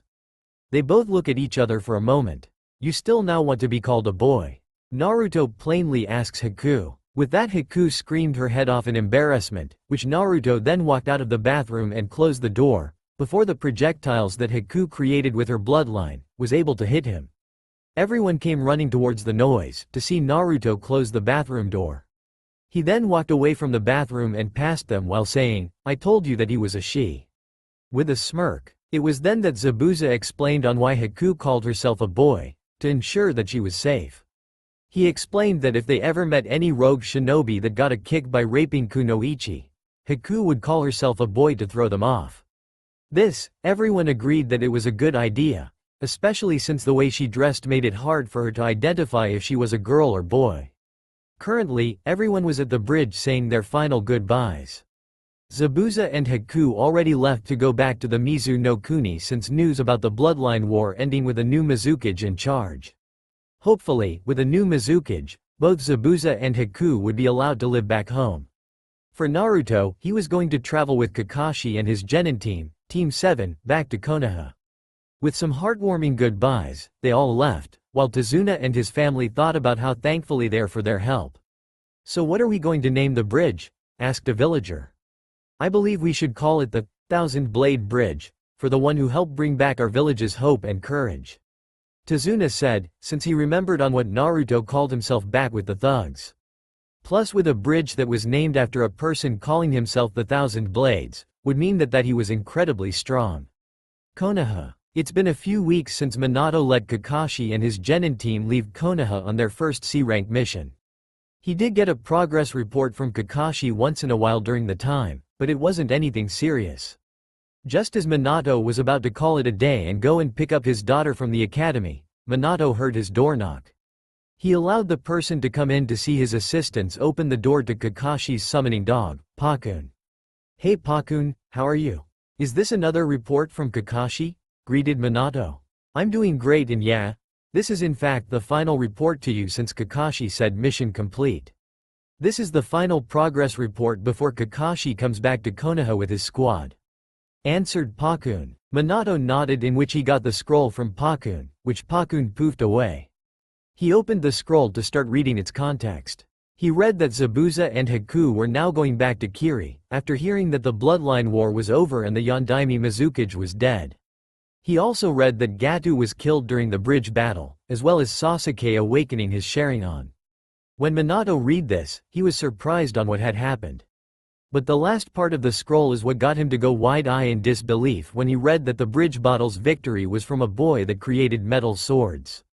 "Sensei, during all this, I have tried to talk to the young boy. It was only after the bridge battle that I was able to get some answers from him. If what he said is true, then Sensei, your son will be coming back home with us," wrote Kakashi. Minato couldn't believe on what he read in Kakashi's letter. Minato thought it was a joke but knew that Kakashi doesn't joke around like that. He smiled with a bit of tears coming down his face. He rubbed the tears away and called for an Anbu agent. "Hokage-sama," answered Anbu. "Immediately call my wife to come here in my office," ordered Minato. The Anbu nodded in agreement and left to do his task. As Minato waited for his wife to come to his office, he couldn't help but wonder on how his son grew up these past 12 years. He also began to wonder on how Naruto was in Nami no Kuni all this time, if some of his most trusted shinobi went there once, in secret, and didn't find anything out of the ordinary.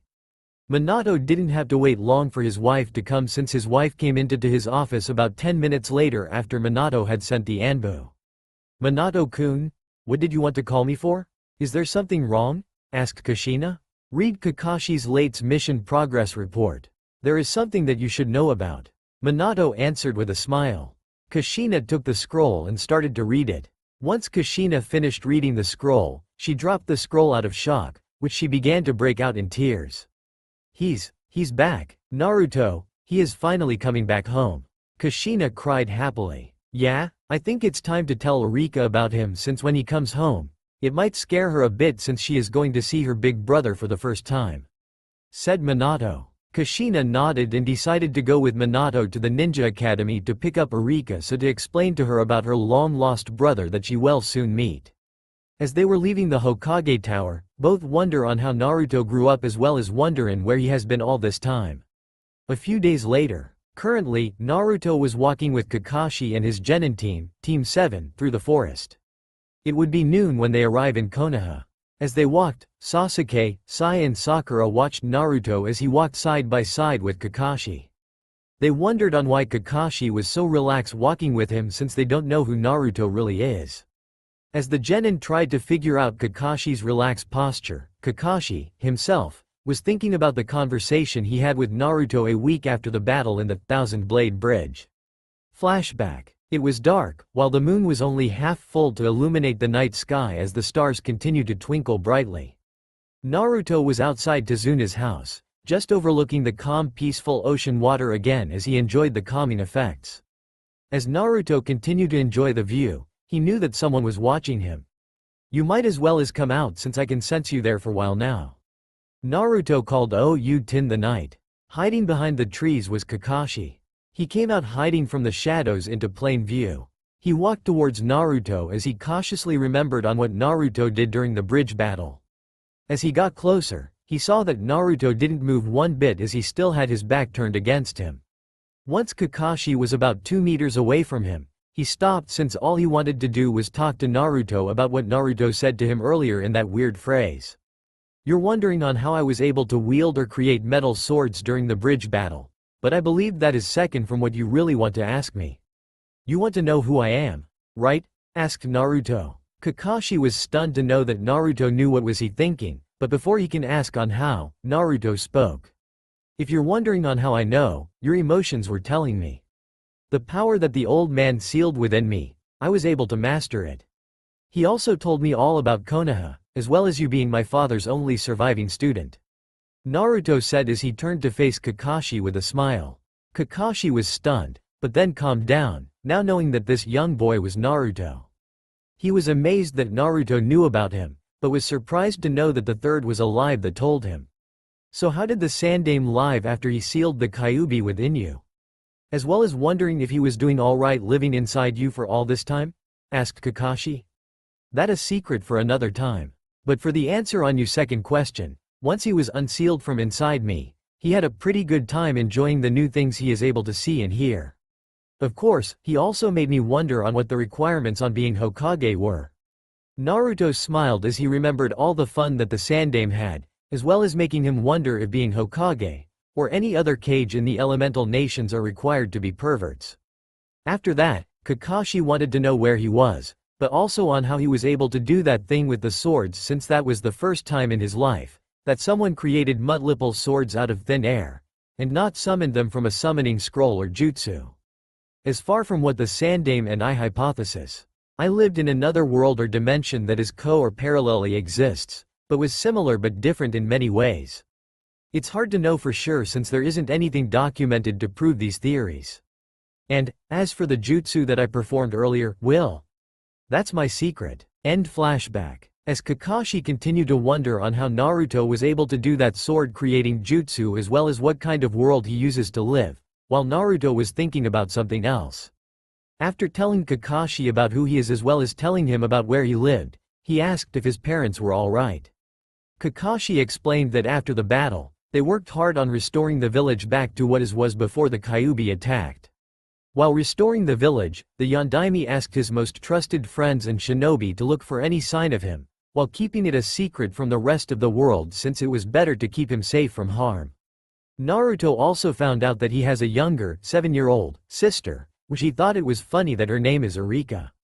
As he thought about the idea of having a younger sister, he couldn't help but think of his older, future sister-in-law, Princess Erika of Ostia that he thought for sure that Nagi would end up marrying with. He also began to think that he hoped that his younger sister doesn't take after his older sister, since Princess Erika sometimes scared him because of her stone-cold behavior. For most of the journey home, Naruto and Kakashi just had a lot of their mind about what is going to happen, since Naruto coming back to the village isn't just going to affect his family, but also all of Konoha as well, since with Naruto's return, the true heir to both the Namikaze and Uzumaki clans, not to mention the Jinchuriki no Kyuubi, has returned. Kakashi thought about what the civilians and council will react, cause he knows from what the Yondaime told him, that the council wants to restore the Uchiha clan, because of the Sharingan, by arranging a marriage between either Hinata or Erika or both, since they both come from powerful shinobi clans, which to help breed strong Sharingan users. They also wanted to use Sasuke to get access to the Namikaze, Uzumaki fortune, which many of the civilian council would want to get someday for themselves. Of course, this is a battle that both fathers of the families are arguing against for their own reasons. With Naruto's return, Kakashi knew that the council plans for Erika would go up in flames, since with Naruto being the true heir, he would later have control of the Namikaze, Uzumaki clan's fortune and jutsus. For Naruto, he also thought about the council as well, since Sarutobi also told him about the council, mostly on the civilian side and the shinobi elders. From what the Sandaime told him during his time as Hokage and his father's time, they were nothing more than annoying pests that need to be on leashes.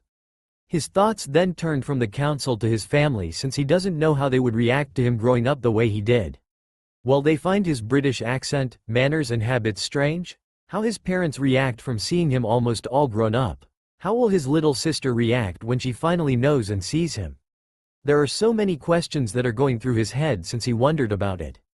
It was after asking these questions to himself, that he decided to follow his brother, Nagi, and friend, rival Rikan way of doing things.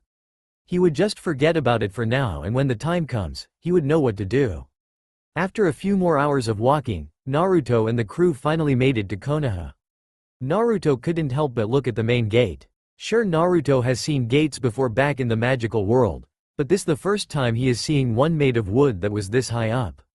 He then focused on the village itself, which had the same look of housing that Japan had when he visited Kyoto to train. He personally thought it was nice, especially from what the Sandaime has told him about when he was within him. As Naruto looked at the village from the main gate, Kakashi was talking to the Chunin guarding the gate to explain that his team is back, as well as explaining on who the stranger is. Of course, when Naruto entered the village, he had his hood up his head to cover his face. The Chunin were worried about him being a spy considering on what he was wearing, but Kakashi convinced them that he, Naruto, is alright and not a threat. Once the issue with the gate was cleared, everyone went inside the village. Naruto followed Kakashi as they all walked into the village. As they were walking, Naruto could see the many people walking by, buy grocery, talking and such. He felt like he was now back in the past, since the way people are dressed with the old clothing, not to mention the housing and stuff. He then looked up to see the Hokage mount. He remembered on what the third had told him on how all the Hokages, during his time, had their heads carved into the mountain of the village, which all the villagers could see. From what the third explained on how it go, he saw the third face and kinda chuckled at seeing the third looking as young as he was. He then looked next the third to see his father's, Minato, the fourth Hokage. As Naruto looked around, Kakashi told his Genin team that they were dismissed for now, which he will contact them later. Once Team 7 disperses, Kakashi faced Naruto. Alright Naruto, I believe it's time we go to the Hokage Tower, since I already sent a letter to Minato-sensei that we were coming home today. So I'm pretty sure that both your mother and father are there waiting for you. Naruto nodded in agreement, but stopped to think about something. He then said, wait. How about you go ahead first? I want to do something before I meet them. Do something? Questioned Kakashi, while raising his one visible eye. Don't worry, I just want to make a cake. It would be rather rude not to bring something to my family since I am a British gentleman. Stated Naruto. Kakashi nodded to Naruto's request, even though he knew that Kushina would probably strangle him on why Naruto isn't with him when he came to the office, as well as getting him to tell him where he is right now. Of course, that wasn't the only reason why Kakashi let Naruto go. Kakashi wanted some time with Minato and Kushina and explain to them about something, since he hasn't written to them about how much Naruto changed. Once it was decided, they both separated to do what they were going to do. With Naruto, Naruto just started his walk around Konoha, as he was trying to find a good bakery store in order to borrow their kitchen to make something special. Even though Naruto doesn't look like it, Naruto was also a very accomplished chef in many cuisines, ranging from English, French, Italian, Spanish, Japanese, Chinese, and American style. As he was searching, he notices that a lot of people were looking at him with a strange, suspicion, or fearful look. He of course knew that it couldn't be helped since he knew that his hood was hiding his face, which makes him look very suspicious. He continued his walk towards finding a bakery until he spotted something that caught his interest. He spotted a shinobi weapons store, which was good since he needed a new sword because he lost his last sword when he became the catalyst for the sealing spell. He decided to put his search for a bakery on hold since he needed to get a new sword for him to wield in order to use his Shinryu style. He casually walked towards the store with his thoughts on what his new sword should be like. With Kakashi, Kakashi calmly made his way towards the Hokage tower to report to his sensei. He walked through the building and walked up the stairs. He made it to the door of the Hokage's office. It was then that Kakashi overheard a bit of yelling inside his sensei's office. When is Kakashi going to be here? He better not be thinking on coming back late today of all days, yelled a familiar red head. Now Kushi-chan. I am sure Kakashi will be here soon. After all, he did send us a letter on his return to the village a couple of days ago. So would you please be a little patient? Said another familiar voice, trying to calm the angry redhead. Don't try and calm me down, Minato-kun. I have been worrying for the last 12 years of my life, and now when he is supposed to be in the village today, I have to wait in this stupid office just so I can finally see my baby boy. I don't know how you do it, Minato-kun, but if he isn't here in the next 30 seconds, I'm going to use Kakashi for target practice for the next 3 weeks. Yelled out a frustrated Kushina. That got Kakashi sweating nervously since he knew how vicious Kushina's training can be. So in order to avoid a possible future of him being a target practice dummy, he politely knocked on the door for Kushina to answer on who it was. Once he identifies himself, Minato calmly asked Kakashi to enter. While he was about to enter, Kakashi, mentally, regretted on not bring Naruto here first, since now, Kushina is going to get frustrated on where Naruto is and probably go on a rampage all over the village just to find him. Hello sensei? Kushina-sama, Kakashi said with his usual greeting. Hello Kakashi. I've gotten your reports on what happened in Nami no Kuni. I'm pleased that you and your team have returned safely from such a difficult mission. Replied Minato. Thanks sensei. Although I do have to say that I really didn't do much this time. Stated Kakashi. As Minato and Kakashi talked about the Nami no Kuni mission, Kushina, who stood next to her husband, being impatient and annoyed since, when Kakashi came in, she was suspecting to see Naruto coming in right next to him. She held her breath when she thought she was finally going to see her son. But with Kakashi solely appearing into the office, she was starting to get angry. It was then that after a bit of waiting and hearing Minato and Kakashi's conversation that Kushina started to explode an aura of frustration and anger that it started to revealed on why she was called the Red Bloody Habanero. Alright, enough you two, yelled out Kushina. Both Minato and Kakashi were starting to get scared since they saw Kushina's hair starting to wave around upwards in a flaming pattern with piercing murderous eyes. You both can talk about the mission some other time, right now. I only care about one thing. Kakashi, where is Naruto? Why isn't he here with you and why did you come alone? Answer me, Kushina yelled as she glared at Kakashi with a lot of her killing intent on him. Kakashi gulped for a moment before regaining his composure. The reason why Naruto isn't here is because he wanted to explore the village for a bit, as well as try and bring you guys a present to you guys since he was raised to be a gentleman, which he was taught to be curtsies to get a present for his hosts, or in this case his parents.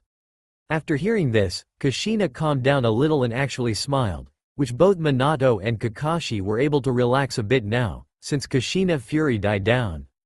Kushina smiled since she had hoped that her son would grow to be strong, as well as kind, boy who from what Kakashi has just told her, he was. She then decided to go and search for him since she wanted to see him, but Kakashi stopped her when he started to talk again. But there was another reason why I decided to let Naruto venture out into the village on his own. Kakashi stated. This got both of them curious, since they wondered on what Kakashi knows about Naruto. Kakashi breathed deeply and sighed heavily when he said, The reason I let him go on his own is to inform you on something on exactly what happened to him. He told me in broad detail on where he was, but he already knows about you, about me, and about this village since it appears that the Sandaime Hokage has kept a good eye on him when you two couldn't. Both Kushina and Minato were surprised to hear that, even in death, the Sandaime Hokage was there to help their son, which they were both glad, but surprised, and wanted to know on what Kakashi knows. Kakashi started to explain the tale on what happened in Nami no Kuni. With Naruto. Naruto walked into the store to see that it was well-kept store. He saw a lot of shinobi gear all around him. He saw kunai, katanas, shurikens, and other weapons. They also carried shinobi clothing, such as chain suits, shinobi vest, and other stuff. As he looked around, he saw that the few shinobi that were in there looked at him with suspicion. With Kurama's power, he is able to tell on what people no matter how hard they try. He can truly feel what a person's emotions were saying to him since he trained in order to keep his power as a Jinchuriki a secret. Of course, he also concentrated on lowering his chakra LV down, since he knows that his power is something that many people would be worried about. He steadily walked towards the counter that was back in front of the store, since after seeing the swords that they have, he couldn't find the one he wanted. He made his way back to the counter since he knew that he needed to ask for a custom job. He was surprised to see that the person currently running the store counter was a girl with two hair buns on the sides, above her head, like a panda bear. She wore a pink Chinese's vest, dark green shinobi pants. He looked at her as he was seeing a girl that looks like she comes from China. "Excuse young lady," Naruto asked, which got the girl's attention. "I'm looking for a sword to use. I've looked at the ones you have, but they don't suit me well. By any chance do you do any custom jobs here?" Naruto's British accent. The girl looked up to see a hood person across the counter that she was seating on. She heard how smooth and yet strange way he talked. She would have looked at the face, but his hood kept his face hidden, which she only saw his mouth from it. The girl spoke up. "Ah yes, we do custom work on swords." "What kind of sword do you want?" asked the girl as she got a pencil and notepad to write down the order. Naruto requested a clay-tempered Japanese samurai sword, which the girl wrote it down. He asked for the proper length, the blade to be supremely sharp and strong steel for his sword, as well as the clay handle be extra strong since he has shattered the handle before when he was in combat. The girl wrote down what he wanted, which she told him it would be a couple of days before it was complete. Once Naruto was done placing his order, he took his leave. But before leaving, he turned to the girl to ask two more questions.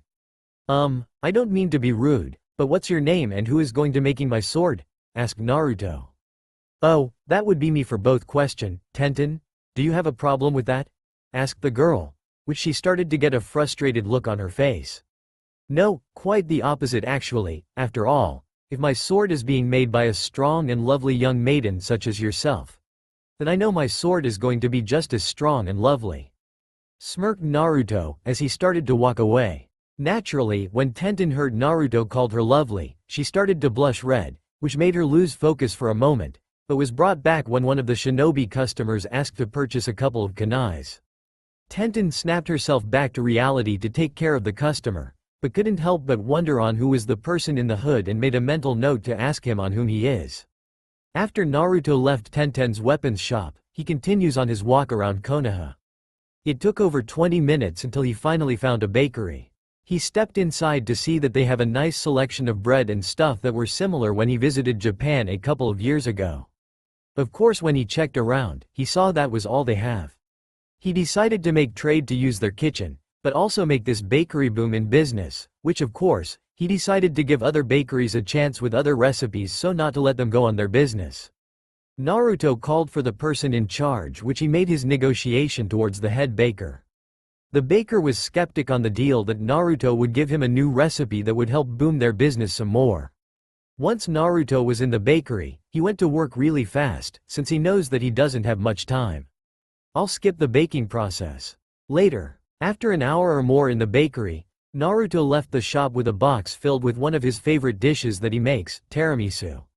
When he let the head baker taste it, he was so surprised, along with his staff. Once Naruto gave him the recipe, they called it even for the use of the kitchen. Naturally, Naruto heard that the bakery would add this into the list, saying they would bring it out tomorrow, But Naruto explained that it needed to be kept in cool temperature to last long once it was done, which the head baker agreed. Naruto walked in the streets, but as he was walking, he also made sure to be as casual as possible, since for a while now, he noticed that there were several ninja tracking him. He had to admit that they were skilled in hiding their presence, but if it wasn't for all the times of being hunted down and such, along with Kurama's power, he wouldn't have noticed them. He quickly decided to ditch them as fast as possible, where he went to a narrow pathway that would lead him to another street. Once he sensed that they were going around the building to keeping an eye on him, he decided to get out of there quickly by using his Keijo Tashio Yuso, teleportation via by shadow. He went through the wall without anyone noticing and disappeared into another part of the village. When the shinobi didn't see him come out, they checked to see that he has disappeared right through them. They naturally spread out to find him since they believed he could be a threat. Naruto, on the other hand, simply looked on from the top of his father's head at the Hokage mountain, to see that he was pretty good at giving them the slip. He also wondered on who were those shinobis. He then remembered on what the third told him. Flashback. Naruto, from everything you have done, I don't doubt that you are a Kage LV shinobi. Your skills in espionage are indeed incredible. In fact, you surpass even the Anbu Black Ops from my observation. The Sandaime proudly stated. Anbu? Questioned Naruto. Oh, the Anbu Black Ops are a special type of shinobi as you know does Black Op missions. Answered the third. So there is only one type of Anbu in Konoha? Asked Naruto. No, there was once another one, but I had that one disband, before your father took the role as the Yondaime, since it was really dangerous, especially its leader. Naruto, promise me if anything, don't let yourself go anywhere near the old rude shinobi and its former leader, Danzo, since he is a dangerous person if you don't know how to handle him alone. End flashback. Naruto guessed that they were surrounding him, instead of just watching him. He thinks that they are from the old root program, which means that its former leader, Danzo knows he is here. He decided to end his little sightseeing and go straight to his father, since he doesn't want to cause any trouble, even if trouble naturally comes to him. That's all for now. If you enjoy this video, then please like, share and do comments.